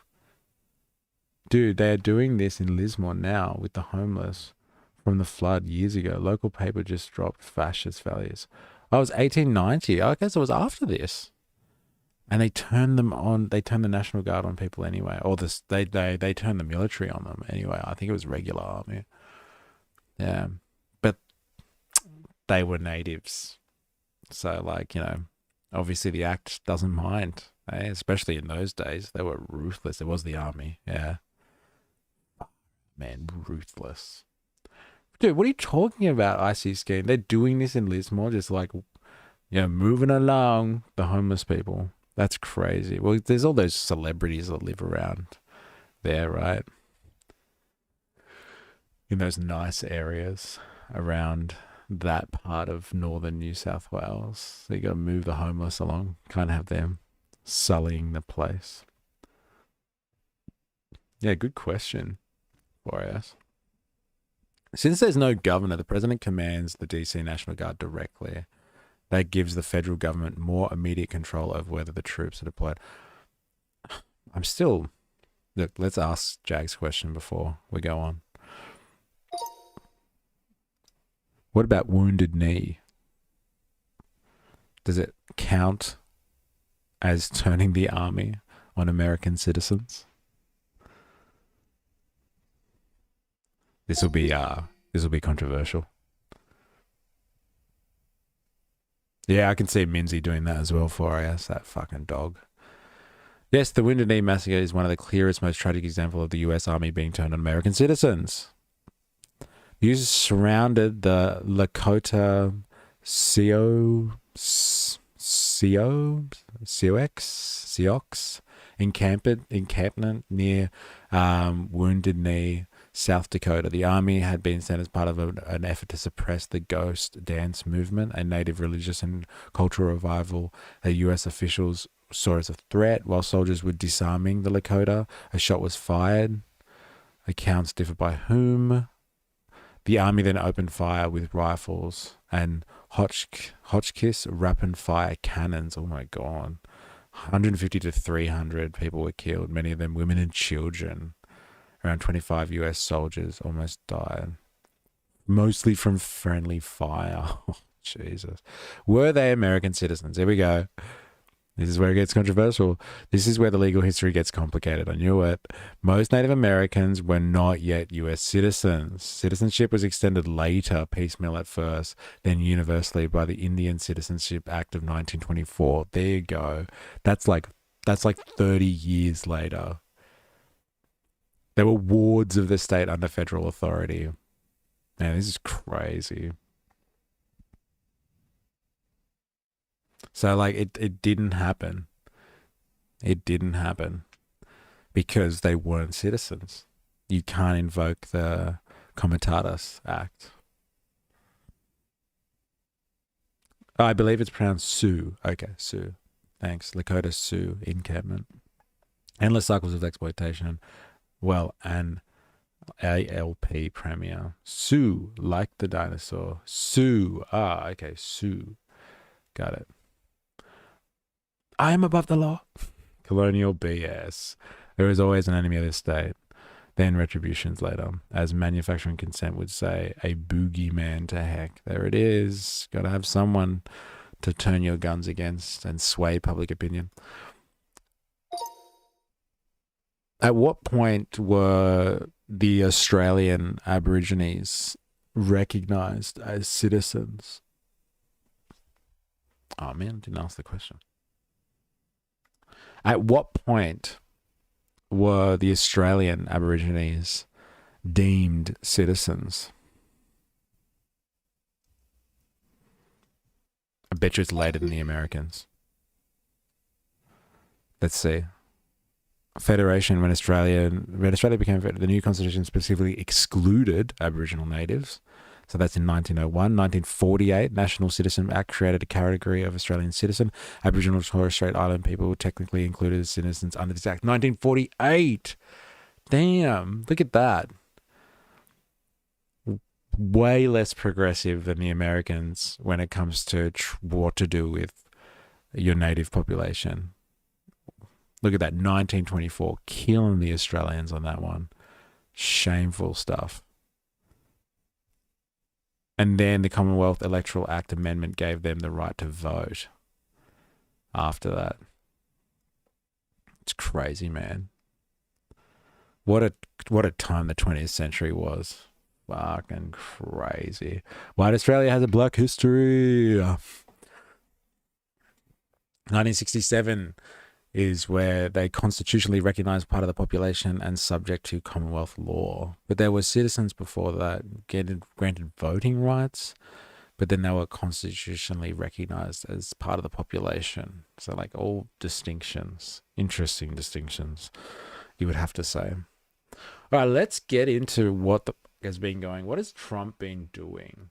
Hey, what has Trump been doing? I wonder if I've got I think I want to have a look at already. But I'm assuming everyone has kind of been across this because we've been half talking about it anyway. But Trump has unleashed the National Guard on DC. He started moving troops in. Now, ostensibly, the reason has been that crime is up in the nation's capital, right? But like, is that really the case? Like, is crime really up? Like, from all the reports that I hear, and it's like from liberal media, let's be honest, but there is no evidence to suggest at all that there is any rise in crime in DC. And so, like, who knows whether this is legit or not? Like, this is a legit reason. Like, Trump has used the crime argument so many times to justify what he's doing. Like, all of the stuff that we're just looking at with ICE. Like, the justification for all of that was why we needed to crack down on the border and, you know, protect America and make it great again, is because all these criminals are coming into the country. But, like, so the liberal media say, like, crime has been completely, like it's at a 30-year low or something like that, which is mental. I see the National Guard in my subway station every day. What? They're deployed in New York? Are you serious? Or like they're just like there's a station somewhere that they all come out of, or like I would like to know more. Please. It's just regular crime. It's not anything out of the ordinary. They've been deployed since last year. Fuck, I didn't know that. And for what purpose? Because of crime. Oh my God. Oh, so this is a legit thing. So like, you Americans are used to this then. Where every time there's crime, like somebody just whips out the National Guard. Make racking great again. They need to bring that word back. I'm going to have to start using racking again. NYC is a police state. God damn. And it's a blue state too. So even more reason to police the hell out of it. Let's have a listen to what the liberal establishment has to say about Trump. And this was on the 12th. And this is the first time I really started hearing about it, maybe a couple of days beforehand. So like, this will give us a bit of context for like what was happening, you know, on the ground at the time. There is a reason I have so much disdain for those people. Look, again, absolutely, completely understand. And like, you've given us some pretty horrendous accounts of your interactions with them anyway, or what you've seen. New South Wales is a police state. Yeah. But like, we're a petty police state. We just like create new laws to give our police powers. The Americans are just like, they don't, you know, they just crunch people under their boots. Our police force needs to be held together by legislation passed by our corrupt and spineless politicians. New South Wales is a police state. A public safety emergency. Saying he's activated 800 National Guard members in the nation's capital and has now placed the D.C. Police Department under federal control, saying that Attorney General Pam Bondi will, quote, take command. This takeover is happening as the president says that crime in the city is out of control, despite officials saying that certain crimes in the city have hit a 30-year low. Watch this. I'm announcing a historic action to rescue our nation's capital from crime, bloodshed, bedlam, and squalor, and worse. If necessary, we're going to move service members directly to joining the Guardsmen, and that'll take place very rapidly. CNN's Brian Todd is closely following this story for us. So, Brian, take us through President Trump's order and what else he's threatening, because he says he might activate the military. That's right, Boris. He says he's kind of reserving the option to activate additional military units in Washington, D.C. if need be. He then later said he didn't think he would need them, but he's going to keep that option open. He is also considering at least expanding the National Guard deployment to other cities. He named Chicago and New York City. But let's see how this plays out in Washington. But they're already in New York City. Apparently, it's just weird how the police budget keeps going up and the state governor deploys the National Guard, but crime is apparently continuing to rise as well. Very suspicious. It's like they're throwing money at something and it's not changing anything. There may be other ways to solve this issue, but we'll never know. We'll never know. It must be an excuse for something else.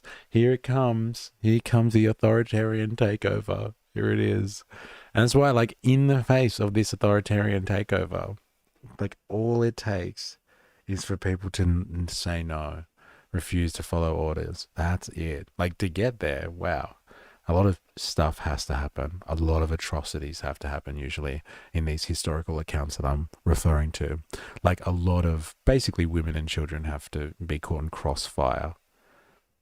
And, yeah, it's Democratic governor and mayor, and they're, like, bringing them in. And so, like, the governor deploys. So it wasn't, what you're saying, it wasn't some, Trumpian move to go over the top of the state governor to make the National Guard come into the city. It was the governor themselves who made the call and called in the state National Guard, Democratic governor and mayor, and they're all down with it.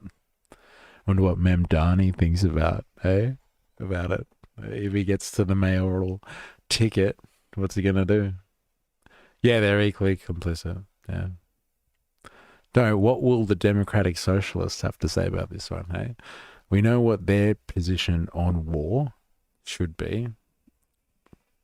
They are conscientious objectors, and they do not believe in getting involved in the capitalistic war machine. And so they will not commit to any wars. That's supposed to be the default socialist position. I know what Memdani will do. Hey, stop it. Stop with your skepticism, all right? Stop it. You're upsetting the other lefties.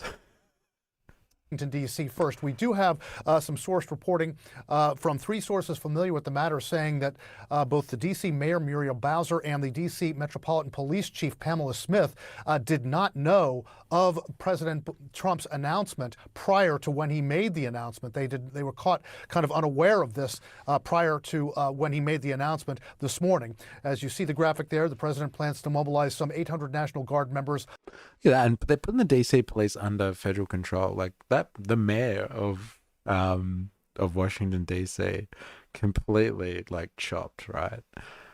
Completely chopped. And Pam Bondi, can't even handle the Epstein files. Slipped through her fingers. She's now in control of the DC police. All the coppers in DC report to her now. I hope they don't slip through her finger. And like FBI agents as well to patrol the city, from what I understand. And call me an ignorant alien. Well, that's what I am. Definitely an alien. That's not the FBI's fault. They're supposed to be, investigating shit, cracking down, setting up offices in New Zealand, fighting cybercrime and international crime syndicates and human trafficking networks and, trying to contain China. Not on the beat in Washington, D.C. Leave that to the National Guard. They can help with that. Zionist Soren. That's hilarious. The alliteration is so good. And you had to put a $sign on that? That's how you get through the censor, ladies and gentlemen. That's how we get through the censor. My God. It's weird to say this is all a sign of things falling apart. Is it weird? Is anger a response to failure from within? All valid questions. Pam Butterfingers Bondi. So good. Hey, yeah. Watch out. Hey, the DC police are about to get pretty buttery. Hey, Very, very buttery. On the city streets here in D.C. to put the D.C. police under federal control. That is unprecedented, by the way. A president of the United States has never taken control of the D.C. Metropolitan Police Department before. All right, let's fact check that one.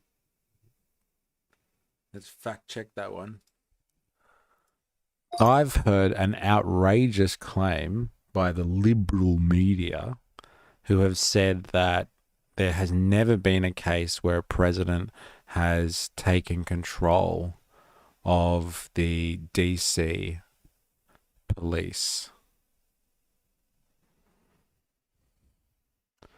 Is that true?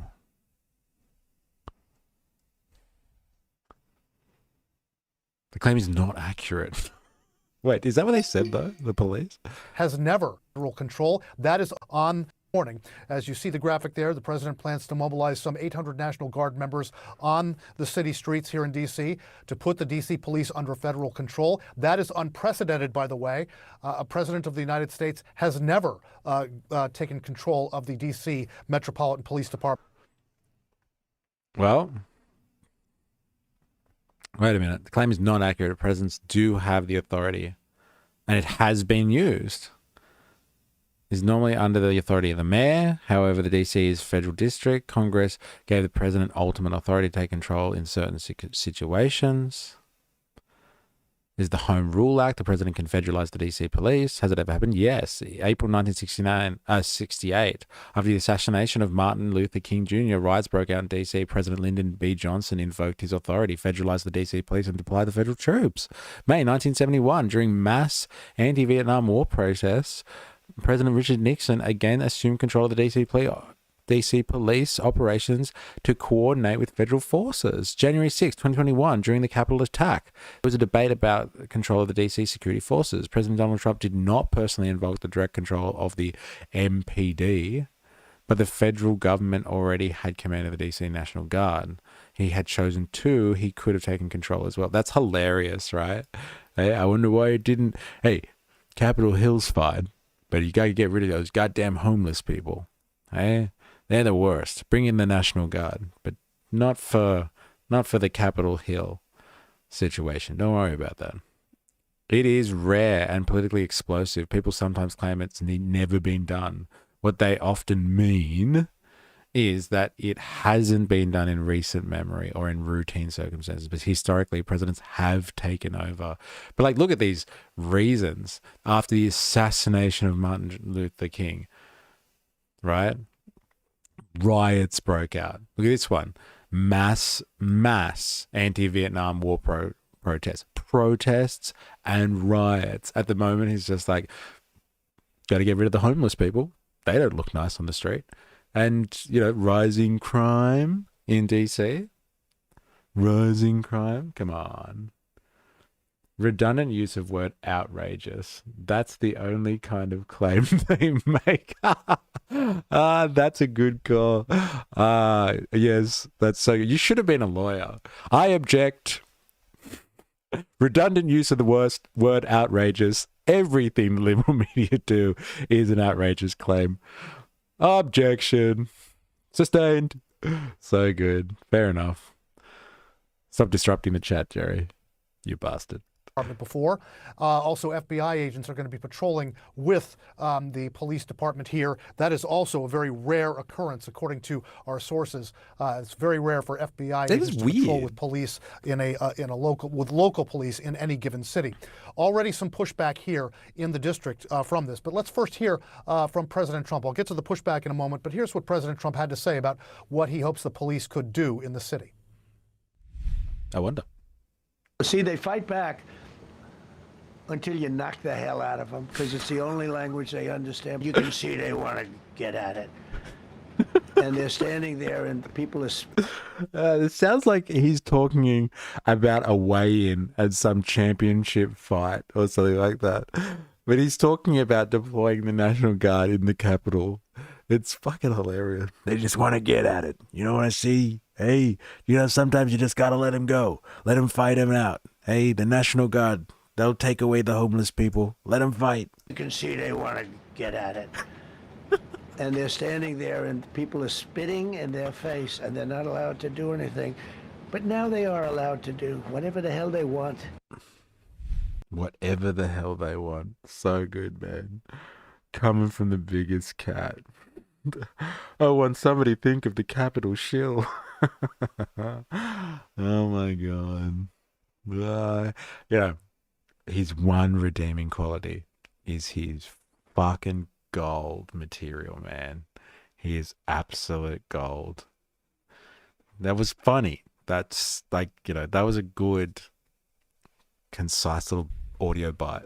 So the president promising a very tough crackdown on crime here in D.C. And again, we mentioned some pushback to this. The D.C. Attorney General, Brian Schwab, has issued this statement, quote, "The administration's actions are unprecedented, unnecessary, and unlawful. There is no crime emergency in the District of Columbia. Violent crime in D.C. reached historic 30-year lows last year and is down another 26% so far this year. We are considering all of our options and will do what's necessary to protect the rights and safety of district residents." Attorney General Schwab is correct there when he says that crime is down in D.C. According to the D.C. Metropolitan Police, violent crime is down 26%, assaults with a dangerous weapon down 20%, robberies down 29%, and crime overall is at historic lows in this city, Boris. We also got some pushback from Council Member Charles Allen of the D.C. City Council saying this is doing this under the guise of public safety is, quote, wrong. It's an extreme, outrageous, and dangerous move for the city. That is the first member of the D.C. City Council to push back in earnest to this move. Boris? Brian Todd, thank you so much for the reporting. Danny? Boris, thank you. Former FBI Deputy Director and CNN Senior Law Enforcement Analyst Andrew McCabe joins us now. We also have former U.S. Attorney and former Deputy Assistant Attorney General Harry Litman. Thank you, gentlemen, for breaking down this very important story. Andrew, I want to start with you. From your perspective, is the purpose of this action purely to have just a massive show of force on the streets of D.C., or in practice, is there anything that will be done differently with the police department under federal control?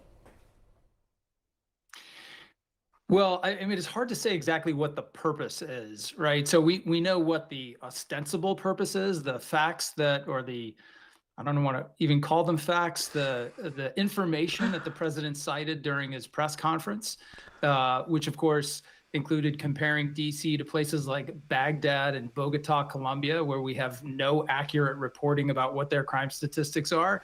The fact is that the crime situation in DC is at all-time lows. They were at a 30-year low last year, and it's down an additional 26% this year. So there is no crime emergency per se in the city. So when you understand that, What's going on?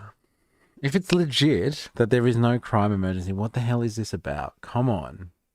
How can people defend his use of military force like this and not call it a precursor to fascism? Like, that's what we're trying to establish. It's a good question. Like, what is going on here? He's calling it out. Now, in the days that have developed since this first came out, so this was on Tuesday, our time, that I first started seeing the reports of this coming out. The development has been like, really, he's out there cleaning up the homeless people at the moment, actually. He's moving them along and he's going to disperse them to other parts of America. Not actually fix homelessness as an issue, but like it's really like he's cleaning up the streets and trying to make the place look a bit nicer.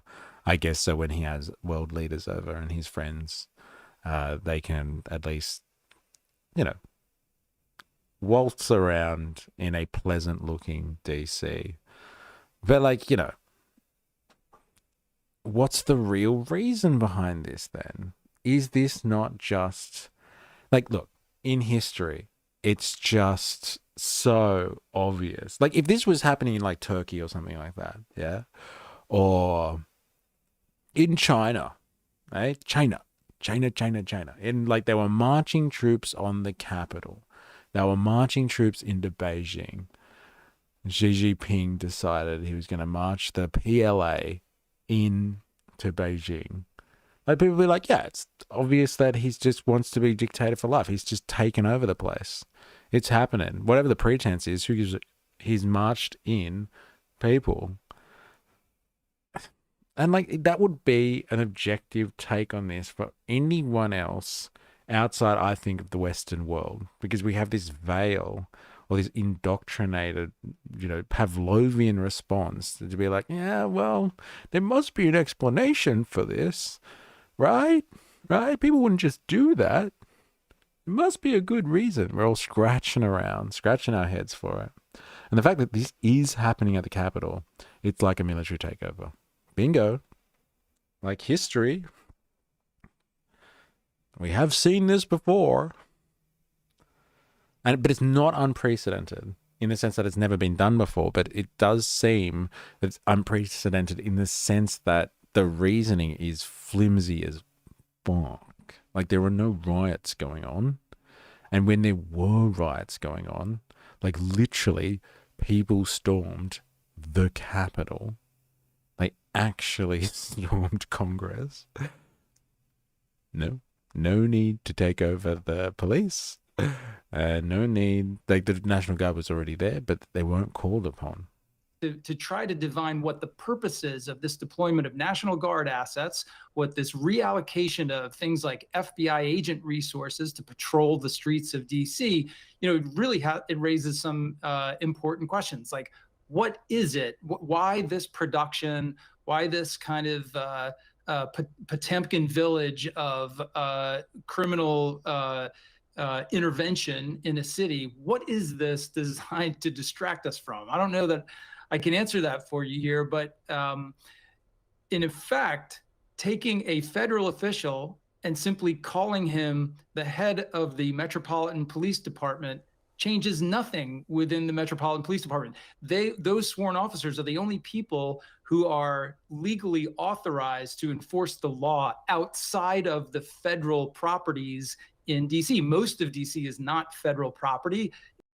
That's an interesting fact. I wonder if that's true. He's a lawyer. He should know what he's talking about, as opposed to just being,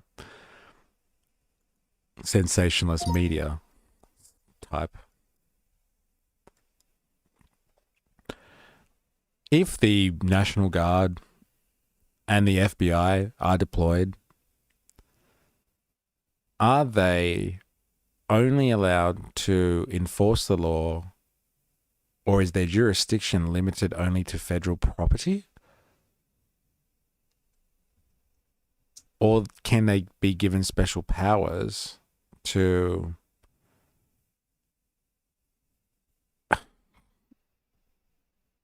enforce the law anywhere in the Capitol?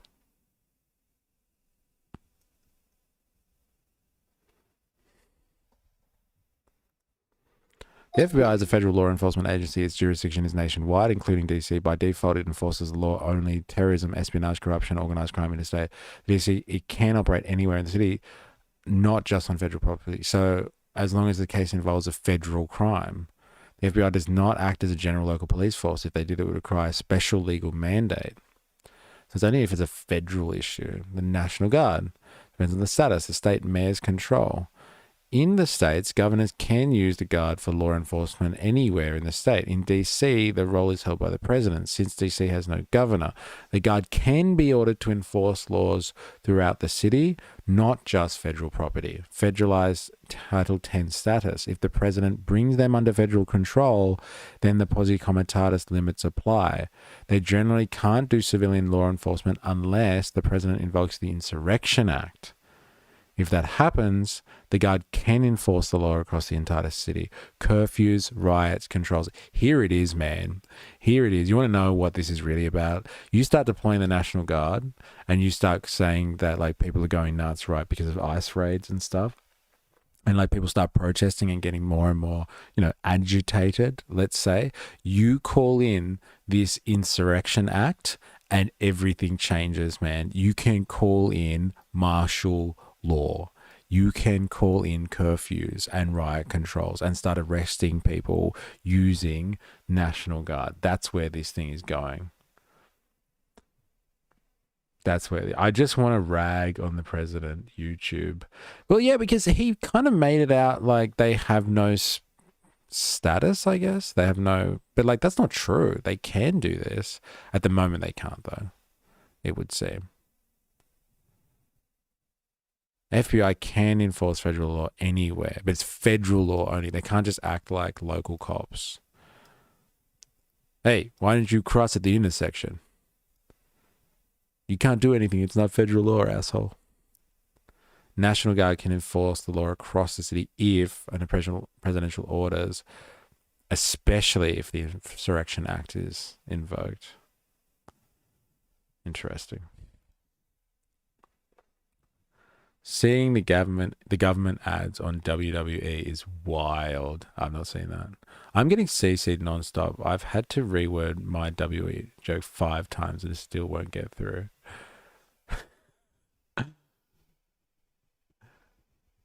I also think the overuse of fascism in the past decade on social media has weakened the definition of the term. Thank you. I have often talked about this phenomenon where if we don't reserve these very, very impactful and significant terms appropriately, like, you know, people like Vaush, I think it is, Vaush, and others, like lefty influencers, that like every time somebody does something they don't like, they're like, fascist, he's a fascist. And like when they see MAGA people in the streets, like, fascist. Like, it just degrades the term. And now you can't really say that what is actual fascism or looks like definitely the embryonic stages of an actual fascist kind of takeover. You can't say it anymore. You can't really say it because people are just like, yeah, but you called him fascist when, you know, he said some things that were sexist. Like, you know, same goes with racism and other phobias. The left overuse it incorrectly and they saturate the conversation massively. And it loses all meaning. And so it just doesn't stick. Teflon Trump over here. You say the word fascist, no implication, whatever. It's like, yeah, what else do you got? Huh? Nice try, asshole. It is the property of the District of Columbia.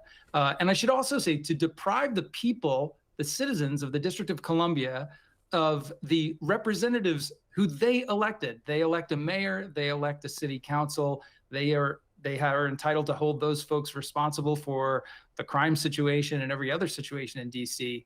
To completely replace that sort of authority with some specious federal authority is really concerning, I think, as a democratic matter, a democracy issue writ large. Harry, I want to bring you into the conversation. Aside from what this may look like... Harry, you come in now. Your turn. All right. We're going to have a quick break. We'll be right back. We're going to get to the bottom of whether or not we should use the F word to adequately describe the situation or not, or whether it's just another liberal throwaway that degrades the conversation. Not a Vosh fan. Just realized my last 2 comments were censored. We'll be lucky if this stream isn't taken down. Yeah, there's been a bit of that going on. Who's in the censored comments right now, actually? Oh, that's you, Jag.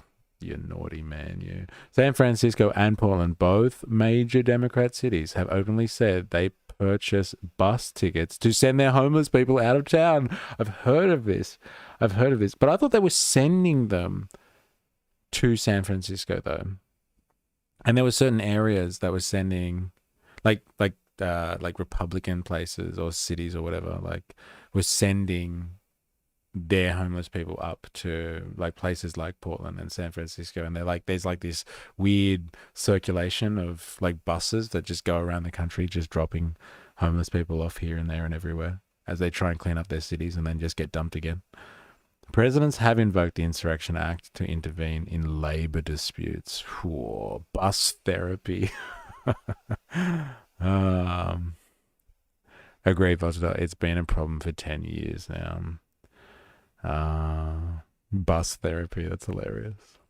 Free bus rides. It's like basically like going on vacation. We're going to stay here now. We'll catch the bus, we'll go to another state.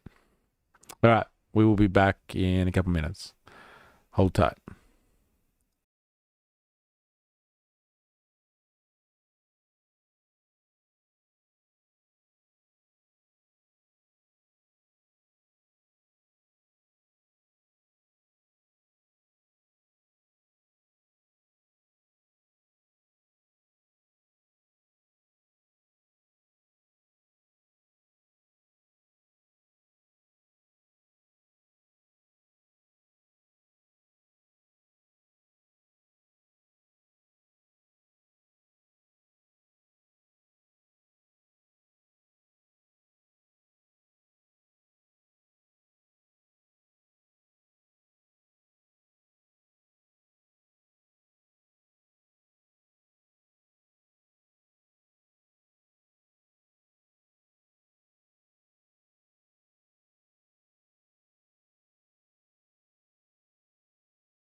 See you later, 4AS.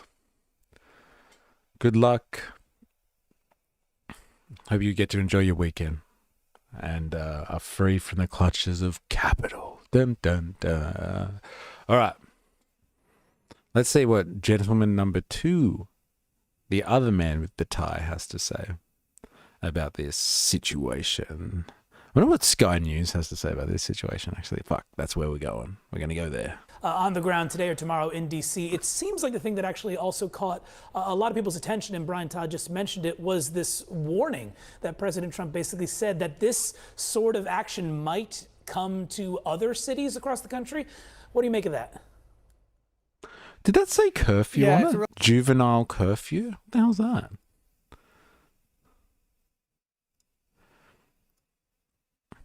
We just saw a picture, I guess from DC, of a poster that says juvenile curfew. Has there been any type of curfew enacted by Trump at this point?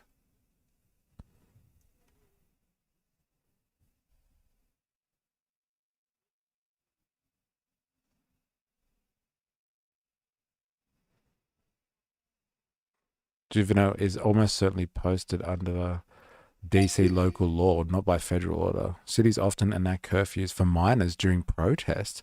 Really? During protests in June 2020, the mayor imposed a citywide curfew for all residents, including minors. Specific juvenile curfew law already exists in DC to prevent minors from being out late unsupervised. What? Really? I didn't know that Americans do stuff like that. I've never heard of a juvenile curfew before. I thought this was the land of the free. Now there's poor kids. What are they supposed to do? Play Xbox or something? If they can't roam the streets at night, it's outrageous. Really an important point, because it's true that he has somewhat greater authority, a fair bit greater authority in DC itself, though everything I think that Andy says is accurate. That goes away when he's talking about Chicago, when he's talking about Los Angeles. And by the way, he mentioned only, of course, Democratic cities. The two highest cities in murder rates are both Republicans. They didn't come out. But there, a whole survey of different laws come into effect, including the really important law. It's a mouthful, Posse Comitatus Act, that says you can't do this on the streets. You can't bring in the military. So to the extent he's trying to align it with some grand showing of what he's going to do in Democratic cities, he's going to be up against much higher legal barriers. You know, Andrew, like what? What legal barriers? When he wanted to, he took over control from California.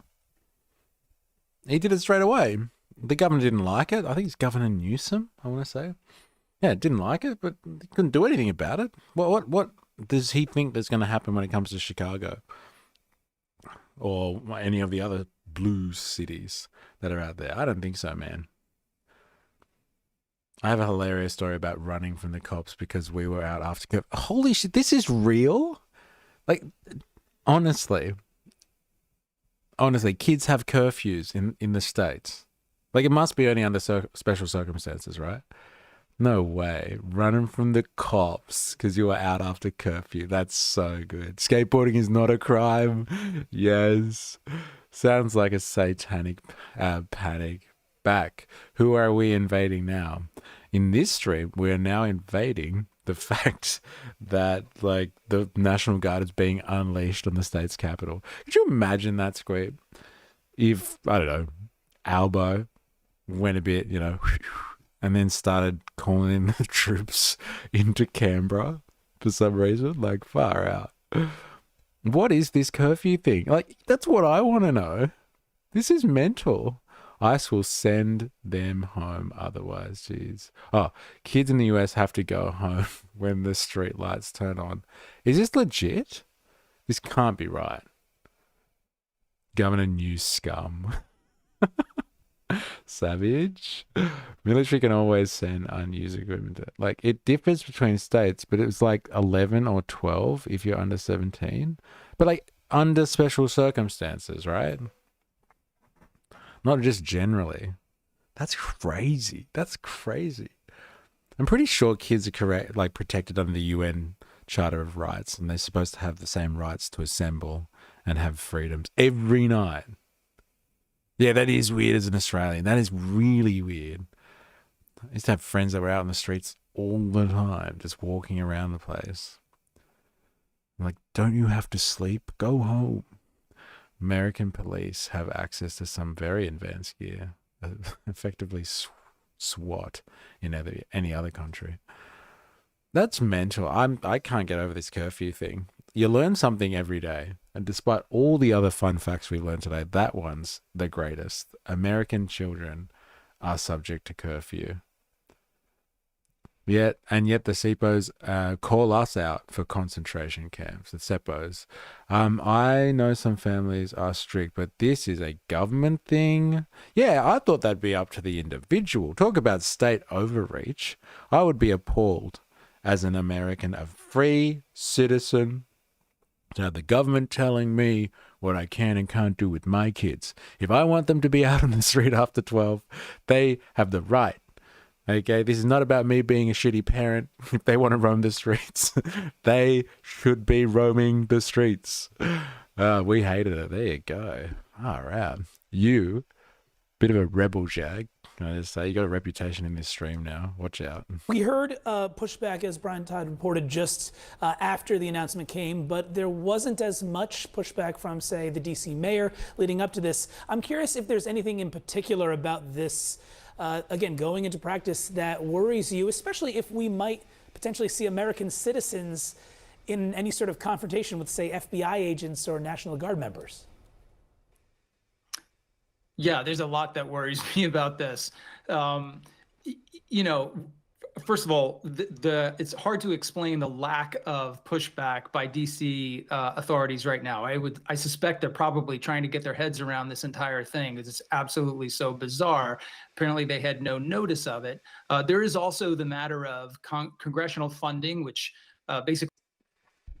I heard a lot of the blue states have been preparing for this. After they saw what happened to Los Angeles during the protests against ICE, they were like, all right, that's it. We all better have a backup plan because Trump's coming in with the National Guard.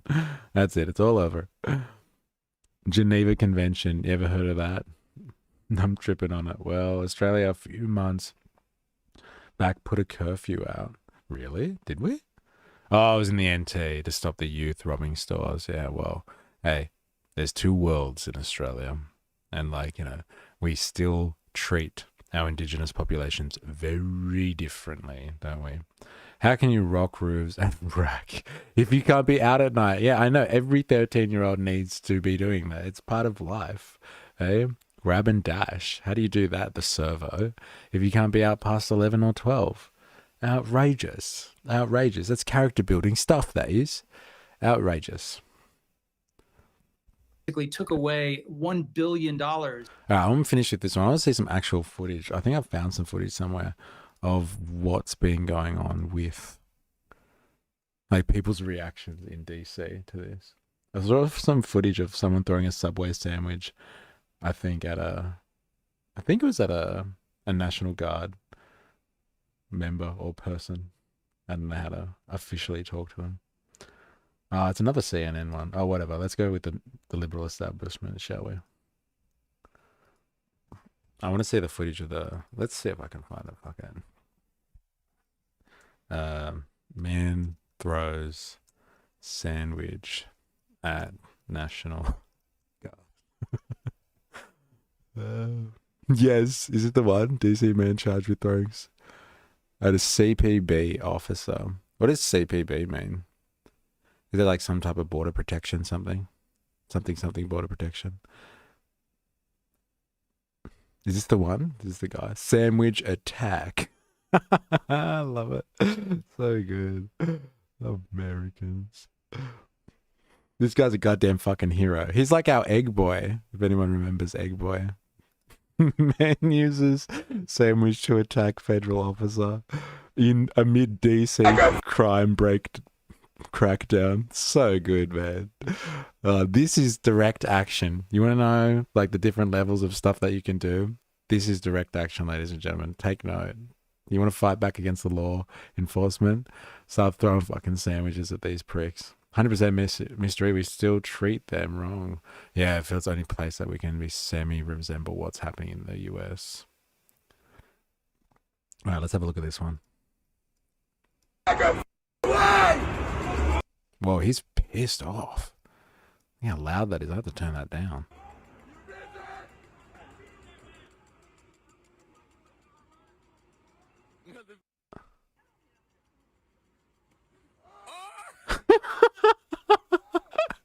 Leg it.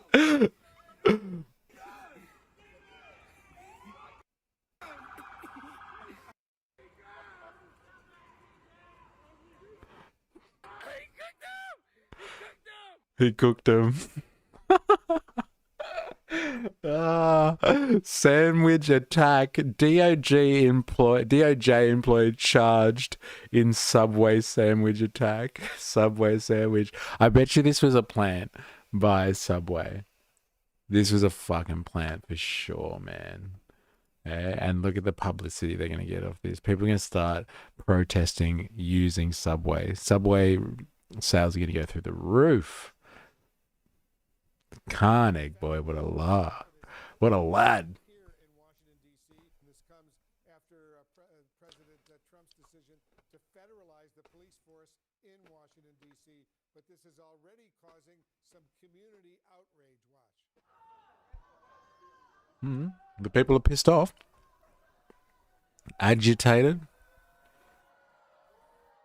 Go home. This was the scene overnight at a checkpoint along one of the city's busiest streets. Protesters made clear their feelings about the increased federal law enforcement presence.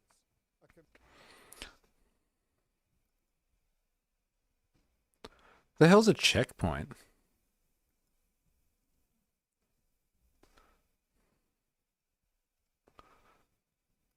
I refer to the attached link. They reference in here a police checkpoint in DC where people are gathering to show their disdain for the increased law enforcement and National Guard presence. What is a checkpoint in this context? Are they like stopping people moving around the city? Those are temporary security stops set up by law enforcement agencies, both federal and local, to monitor and control the movements of people and vehicles. Why is that happening? Take over DC Police Department and the deployment of National Guards. Such checkpoints become a focal point of public concern. Protesters gathered at these sites to express opposition to the increased law enforcement. Why are these checkpoints? A checkpoint involving 20 officers from various agencies, including Homeland Security, Immigration, ICE, was set up in Northwest Washington, D.C. The operation aimed to issue citations for traffic violations, such as broken taillights and seatbelt infractions. Nearly 100 protesters confronted the officers, accusing them of targeting immigrants and chanting, "Go home, fascists." Hey, goddamn fascists. They're the worst. Delhi Lightful, hey, that was a good one. Hey, that was delightful. That was from Jared to the class consciousness Subway. That's their new tagline. How good is that? He's Jared, yeah, Jared from Subway to class consciousness. We're back, and I see the comment about brick pallets. Love it. Oh, what? There's comments in here, or maybe I missed a comment earlier. Washington is becoming the Hunger Games with checkpoints. So good. Commander with DC Police told CNN it was a routine operation. Joining us now is Washington, D.C. City Council member Charles Allen. Charles, thanks so much for joining us. First of all, what do you know about this checkpoint set up on the very popular 14th Street near U Street Northwest? Boom. Show us footage.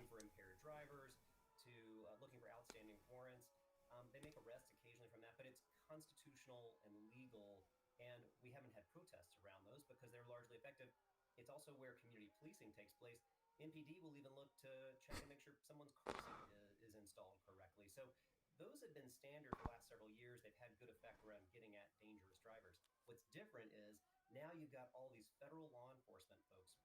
They don't wear a badge. They don't wear their name. They're covering their faces. And that's very different. And what you see from the community reaction is what I'm concerned about, that federal law enforcement fundamentally changes the dynamic of community policing. They're not trained for it. They're not equipped for it. And it just amps everything up in a way that's very unconstructive and can lead to actually more dangerous situations. They all look so casual. They're all wearing like caps and stuff like that. So weird. They're almost like paramilitary. Like 4IS brought it up before. The reference to brown shirts. This is exactly how fascism started in Germany. I'm pretty sure it had similar origins with the black shirts in Italy. But for Germany, they were just like members of the citizenry who, took up arms and started gangs. And then Hitler kind of used them for his own political games, I guess you would say, and was able to take control of them and get them to turn them against communists and fighting unionists and workers that were striking in the streets.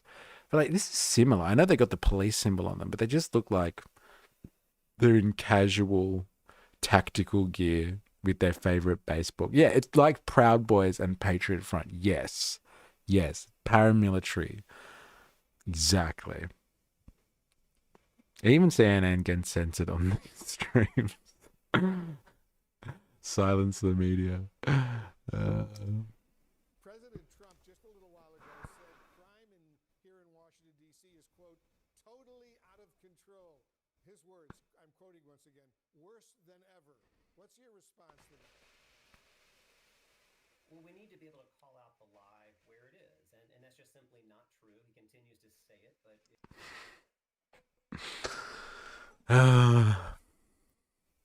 It's just not true, man. Give us footage. I want footage.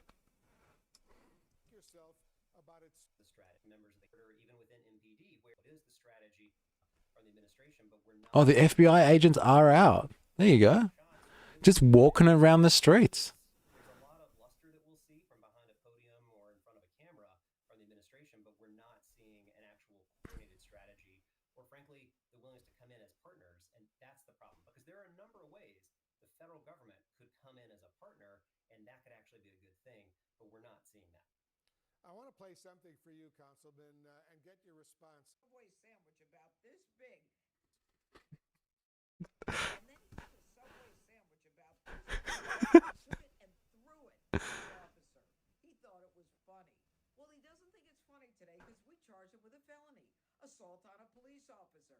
And we're going to back the police to the hilt. So there, stick your Subway sandwich somewhere else. Oh my God. U.S. Attorney for the District of Columbia. Oh my God. Stick your Subway sandwich. So there, stick your Subway sandwich somewhere else. That was the U.S. Attorney for the District of Look at this guy. He's a legend. who allegedly threw a sandwich at a federal law enforcement officer. The individual has been charged with assaulting a federal police officer. Give me your reaction, Councilman, to all of this. See, they bring these people in and they G them up. Scroll up, read your doodle brain. What? Well, you guys can't hear this? Oh, no. Oh, turn it down. No. All right, let's watch this woman again. I'm sorry. I thought you guys could see her or hear her. Yeah, listen to this. Watch this. And then he took a Subway sandwich about this big and took it and threw it at the officer. He thought it was funny. Well, he doesn't think it's funny today because we charged him with a felony, assault on a police officer. And we're going to back the police to the hilt. So there, stick your Subway sandwich somewhere else. That was the U.S. Attorney for the District of Columbia, Janine. So good. No audio. Hopefully you can hear it now. About time. Damn, why didn't you say something earlier? No sound, y'all. Sense it again. We want sound too, please. Damn, it's been on for ages. Silence the media. No audio on video. Can you hear? Oh man, that was ages ago. Yeah. Well, anyway. Funny stuff. This guy, Subway Sandwich Man, he's a goddamn hero now. Alright, so that's the reactions from the people. What did I say I wanted to find before? Oh, Sky News. Sky News stuff. That's what I want to find.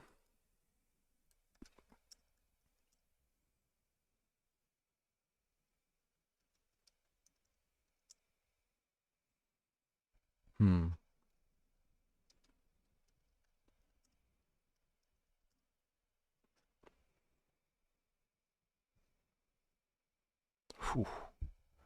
Civil War.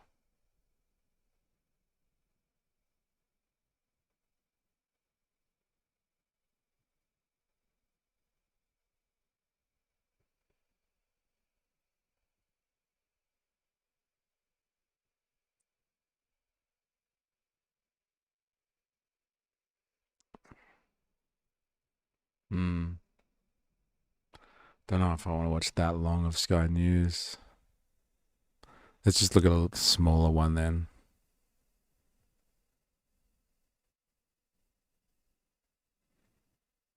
That's 2 days ago, 3 days ago.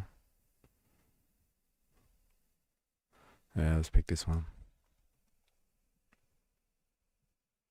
Well, back to the US now, and in some District of Columbia is the hub of the global military. City of London is finance, and the Vatican is religion. Each one is its own country within a country. At least you're pivoting to some solid news. Give me that Sky News intel. Sky News. People enjoy and agree with Sky News kind of well. Like, they really agree with it. We've watched some crazy stuff in the comment section about this. All right, let's see what they have to say. Hey, our right-wing propaganda machine. Of course, here comes the bootlicking. Let's see how polished it will be. Well, back to the US now, and in some breaking news, Donald Trump is officially enacting a federal takeover of police in Washington, D.C., while also deploying the National Guard to fight crime in the US Capitol. The US president says he intends to liberate the Capitol from the cesspool of crime and homelessness that it becomes.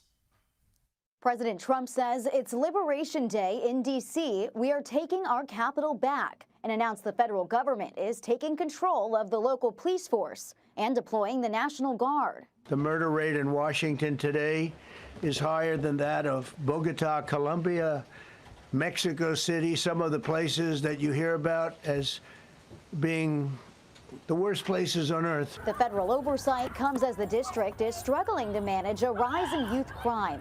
These are officers responding to a shooting in what's considered a nice D.C. neighborhood Saturday night. Police say about 100 teens were gathered in the park when a young man started shooting. Fortunately, no one was injured. I see too much violent crime being committed by young punks, but they know that we can't touch them. Why? Because the laws are weak. But not everyone thinks it's necessary for the federal government to step in. Hey, city! Our city! Some D.C. residents think it's overreach. He wants to assert more of his authority over D.C., and we are here to say he can't have it. Trump does not care about D.C. safety. He cares about control. And the mayor points out violent crime is down from previous years. We have spent over the last 2 years driving down violent crime in this city, driving it down to a 30-year low, in fact. President Trump also plans to tackle the city's homelessness problem by giving them places to stay outside the Capitol. And let's go to D.C. now. The mayor is speaking live, so let's listen to this for a moment. Gotten any more detail about the plans, about the words that he said. It wasn't referenced in the executive order that came down, so we're going to work, and I believe he had a previous executive order that also identified Attorney General Bondi as a point of contact as it relates to homelessness. And such. So we'll follow up with her. Okay, last two questions. Yes. I want to go back again to the federal commissioner of the Metropolitan Police Department. It sounds like the chief has described this person very cold as an advisor, as a liaison, as some. The president, people were saying that person, this Terry Cole, is going to be in charge of the police department. I can't really comment on that, Tom. I can only tell you what's in the executive order, and that's what controls. Yep. Law enforcement. Can you identify yourself? Hi, I'm a street sense media. Okay. What's your name? Maddie Kessler. Okay. Thanks, Maddie. Will DHS be coordinating with law enforcement when it comes to increased academic clearance that was asked for? And then if AG Bondi directs. All right, we'll leave that there and get the latest at the top of the hour. That's it. That sucked from Sky News. Normally they're way more controversial than that. Oh, here we go. Straight off the bat. It's about time. It's about time for what? Our tax dollars finally being put to good use. This is what we voted for. Send in the troops. Awesome. Make DC great again.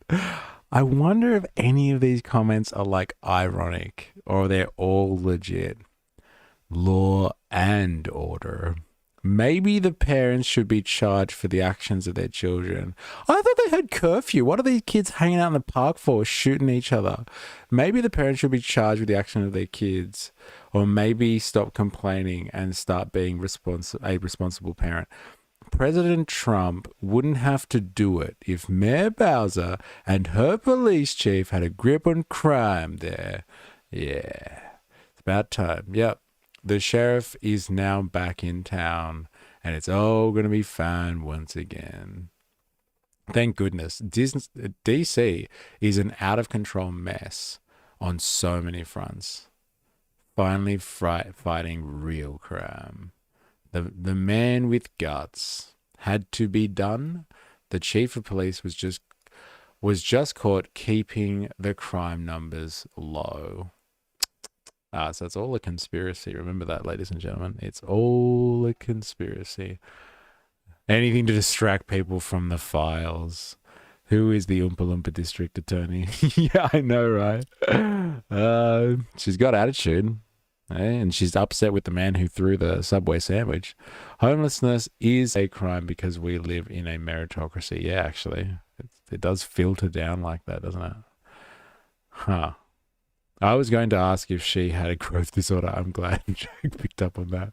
So I'd be ironic. Not sure if that came through. It's a full distraction. They rather say homelessness is a crime than admit inflation. So wild. Man, they're probably not accounts run through Google, LOL. It's about time. Take it back. Law and order president. Common sense, people. That's why I voted for Baby. Stupid mayor of DC doesn't even know what's happening in her city. Damn, there's some angry comments here. There will be a little chaos in the beginning before it gets any better.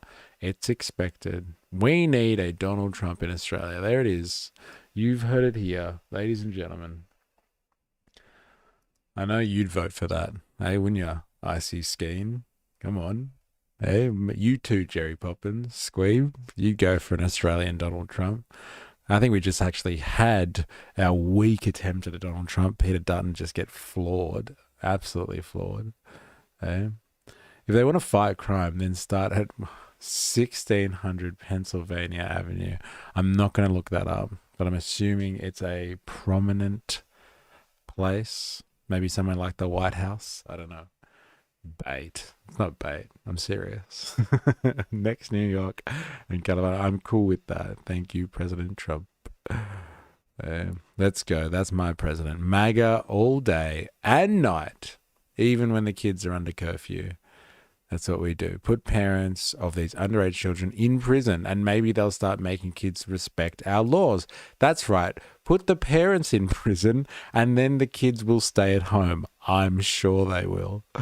Oh, that's hilarious. Oh, fuck, this guy's brave. Hogwash, crime is not down. Oh, wait, no.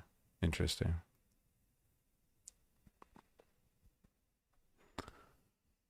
No, that was a horrible hit piece by Sky News. I expected better. Let's see if this We're gets any taking better. you live now to Washington, where President Donald Trump is speaking. A beautiful ballroom. This is really a lot of people, most I've ever seen in this room. And we're here for a very serious purpose. Very serious purpose. Something's very serious. So serious. The most serious. I've actually never been this serious. Never. Honestly.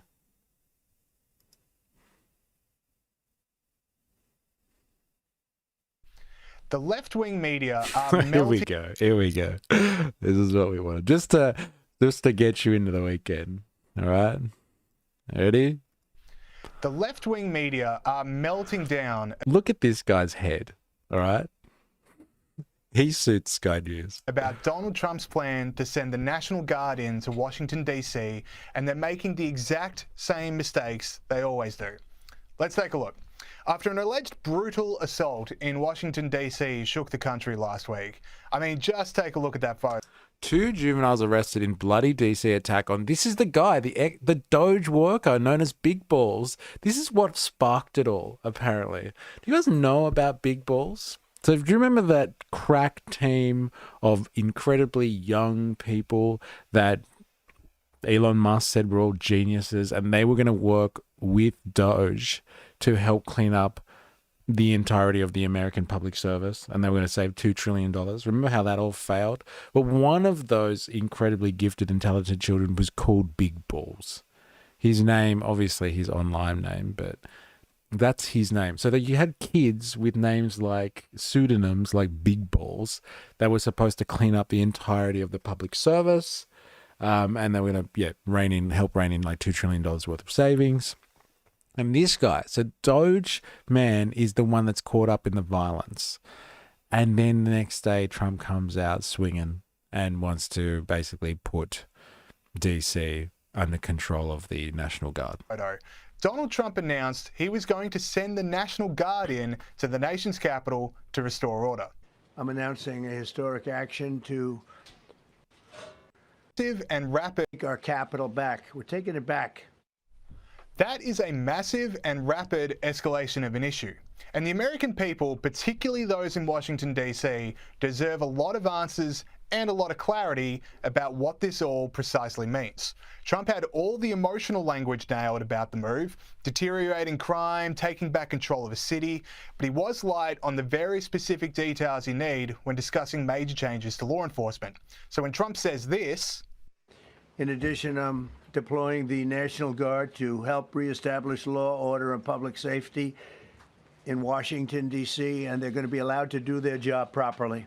There's a lot of questions. Will they be patrolling or investigating crime? What are they allowed to do? And more importantly, what are they not allowed to do?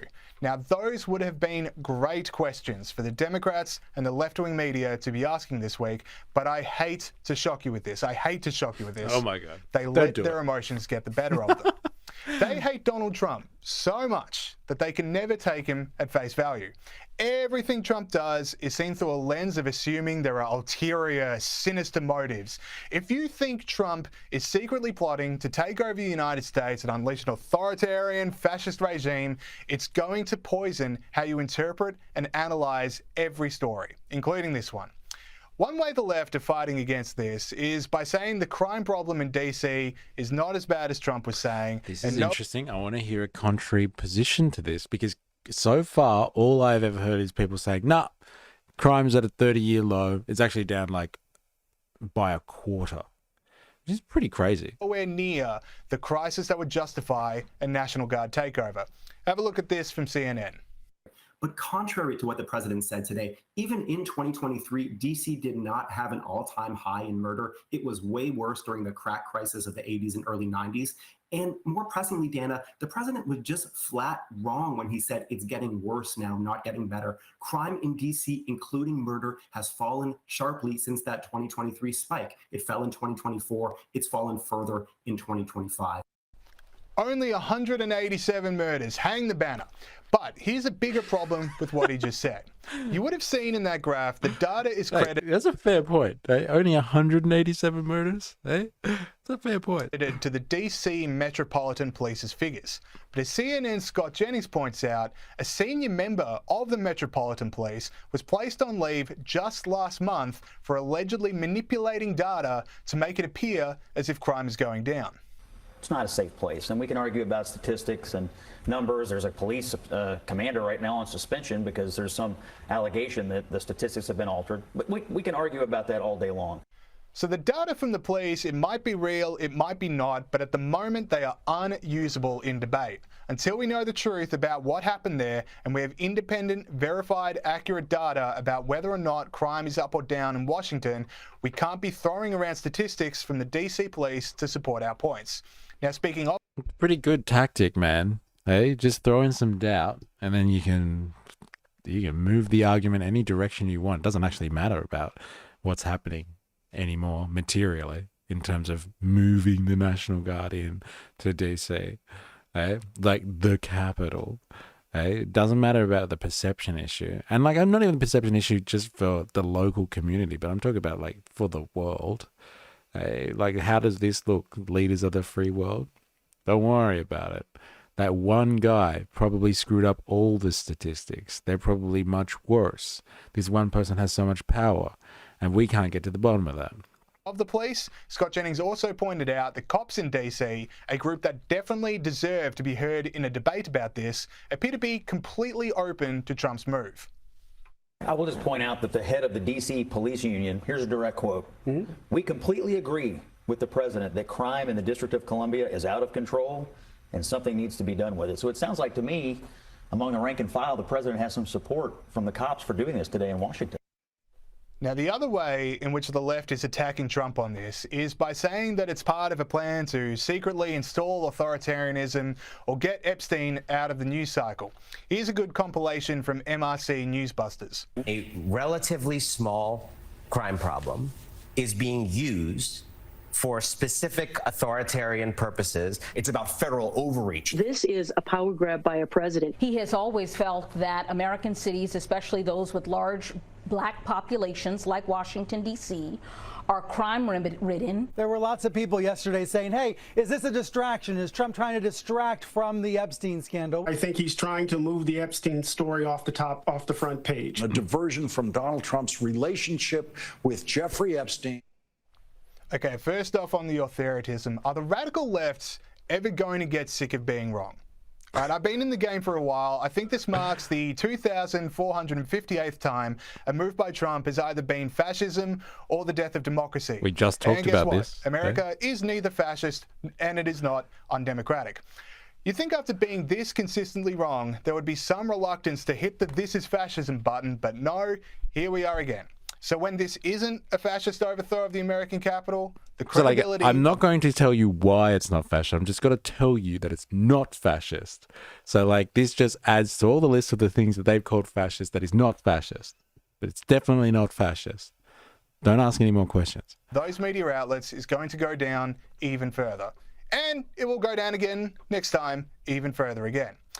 But to that other claim in that compilation, did Donald Trump do this just to get Epstein out of the news cycle? This would be good. It would be bizarre if he did that, considering that Epstein was on its way out anyway. Take a look here. Google searches for Epstein down 89% versus just 3 weeks ago, falling through the floor. It is no longer the top term searched alongside Donald Trump's name. That's been trading off between Taros and Vladimir Putin, with obviously the meeting coming up later this week. But at this particular point, the American people's interest in this story, it's quickly becoming something of a nothing burger. So you have to ask, why would Donald Trump spend all this money, all this energy, all this political goodwill to achieve something that's already being achieved with no energy at all? Perhaps maybe, just maybe, Donald Trump is tapping into concerns from the public and the police about the level of crime in America and specifically Washington, D.C., and is doing something drastic to show he is taking the issue seriously. Democrats could face that in good faith and argue policy proposals and show they also care about those. Come on, man. Come on. When was the last time you argued anything in good faith? Come on. That's enough. Stop it. Core issues. But no, they just can't help themselves. No, they can't. It's too delicious, bro. Come on. It's too delicious. Yes, deploy the US military boots in the US Capitol and other states. Excuse me. We have research. It's not the military. You cannot deploy the fucking military on the US people unless there's an insurrection. Okay? It's the National Guard. Get it right. Big distinction. Not crazy. We're just done with the bullshit. Yeah. Trump doing what Trump needs to do. This is why I voted for Trump. Law and order, finally. I voted for him too. Surprising how all these Australians are voting for Trump, right? It is surprising. Best thing he could do. It has been a disaster for years and getting worse. Home rule needs to be repealed. It should be a federal city tax exemption. I'm guessing they're saying that. People whining that if a Dem president gets in, they can use the same powers as Trump. But do you really think a Dem president will ever get elected at this point? No, it's going to take 200 years at least. Hilarious. I don't give a rat's ass about Epstein. I'm more concerned about getting America safe again. Yeah. Good job, President Trump. Keep American citizens safe. I wish these awful people would shut up and let our president do his job. What I found amusing is Moscow is far safer and cleaner. Eh? Oh, what does that say then? Those evil Russians are somehow better than you Americans? Come on. Fair comment and depiction. And I'm no Sky follower, easily. Very interesting. Only cracking down on cities with black mayors. Ooh, no, that's not a popular comment. Only cracking down on DC. It's in the Constitution. I don't know if it is in the Constitution, but fair enough. People living in Washington have to be relieved to hear this news that he's going to clean up crime in Washington. I know if I was living there, I would be relieved. I just have one question from that thing. We just watched a Sky News report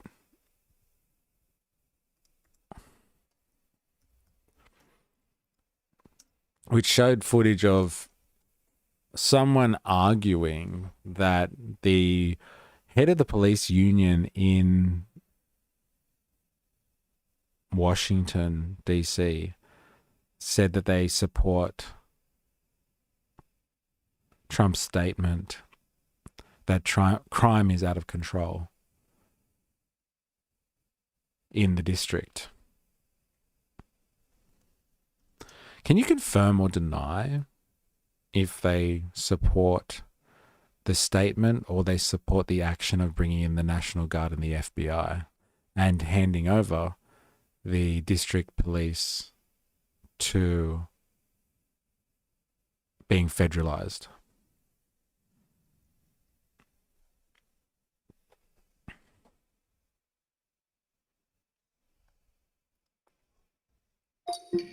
"15-year-old kid, big balls, got dissed hard. This guy thinks Trump is soft." Part of the profiling, in my opinion. He looks like he's done heaps of coke at uni. That dude is like a Barclay fan. That weird liberal dude. He does look a bit strange. And like, yeah, heaps of coke at uni, hey? That's what a private school education sets you up for. Greg Pemberton, the chairman of the DC Police Union, has publicly agreed with President Trump's assessment for the city crime situation. In a statement, Pemberton acknowledged the escalating crime rates and challenges faced by local officers, stating that crime is out of control and the officers are stretched beyond their limits. He described the federal intervention as a critical stopgap measure. The union has also endorsed the federalization of the MPD. following Trump's executive order invoking Section 740 of the District of Columbia Home Rule Act, which places MDP under federal control. Pemberton expressed support for the move. He emphasized the need for proper staffing and support. Yeah, fair enough. Yeah, everybody needs more resources, especially the cops. I know how much JAG loves resourcing cops appropriately, because out of all the public servants out there, they never get funded enough, do they? Basically like little armies all over the country. All right. This has been quite the roller coaster. We've been on a journey today. Oh my God. I'm still absolutely flabbergasted about the fact that we have a New Zealand citizen who's been able to be detained in America without any communication for weeks, and the New Zealand government did nothing about it. Nothing about it. And ICE didn't make it any easier for that situation either, let's be honest. But like, I am absolutely shocked. Like, honestly. But like, whatever. It is what it is. But this is a warning to anyone who is, traveling to the States without paperwork. Just think about what you're doing. Think about it. And if you know people over there and they haven't heard this story, you got family or friends working over there or currently residing there, just, tell them to be clever as they move around a very touch and go style of situation at the moment, especially when it comes to ICE. And they've been given much more funding, so they're going to be more and more active and a little bit more trigger happy too when it comes to making discretionary calls. So, if you know anyone, reach out to them, I would say, and just let them know about the story. Unfortunate as it is. And like, I don't know, I get the guy's argumentation, right? Like, to the liberals, every time Trump does something, it's fascism. And yes, the head of the police union surprisingly has confirmed that they are understaffed and they want more resources. So they're gladly welcoming in the extra force to help out with the situation. Got to be the only union representative ever to argue for someone providing them with more support. Got to be the first time in union history, really. Ooh. But their argumentation outside of that, that like everything he does is fascism. All right, very willing to concede. We already talked about it, that, you can definitely take away the sting out of such a important word as fascism. But like, come on. On the list of what is pretty authoritarian, marching troops on your capital city, this has been done time and time again throughout history. And, it's pretty up there on the list. Other stuff, fine. Okay. When he does something that is unsavory, speaks poorly. But like this one, pretty on the nose, if not fascistic. You can definitely call it authoritarian. Definitely. Especially on flimsy pretexts. We looked at the history of it. This has been done in the past. Unlike what the liberal establishment is saying. We checked it out. The liberal establishment are painting the wrong picture. They're hyping it up. Oh, it's never been done. There's no precedence. Okay, it has been done in DC. It's been done twice at the assassination of MLK, and then again at another series of riots, I think over segregation matters. Is that right? Was that the time periods that we were looking at? I wonder if I can find that. Yep, Martin Luther King's assassination. No, during anti-Vietnam War protests. So it's been done. So the liberals are wrong on that one. They are wrong. However, they were talking about doing this in the case of riots and protests. There are no riots and protests going on. So if it's really about crime, then, if you're concerned about it, provide more funding and support to the DC police to do their jobs, as opposed to bringing in federal agents who are working on other cases anyway, you know, like international crime syndicates, cybercrime issues, human trafficking, shutting down global crime rings. Instead of them on the beat in Washington, D.C., let them do their stuff.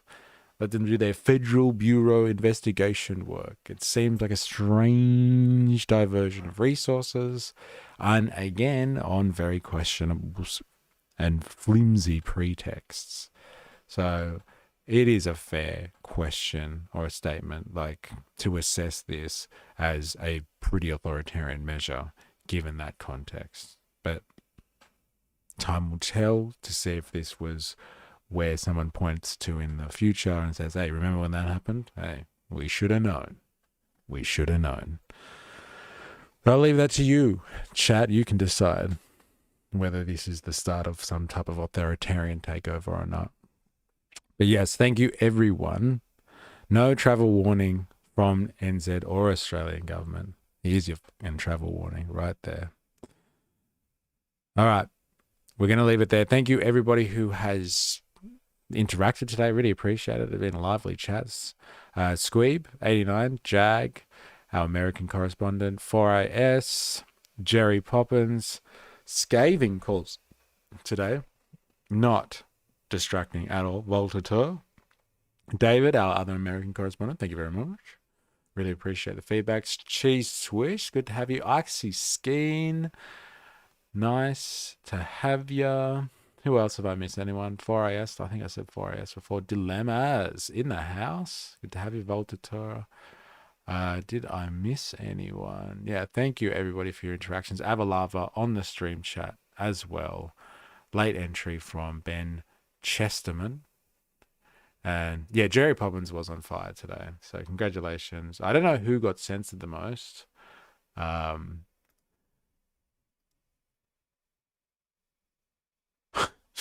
Voltaire, you got done for cucks for America and cucks for Trump.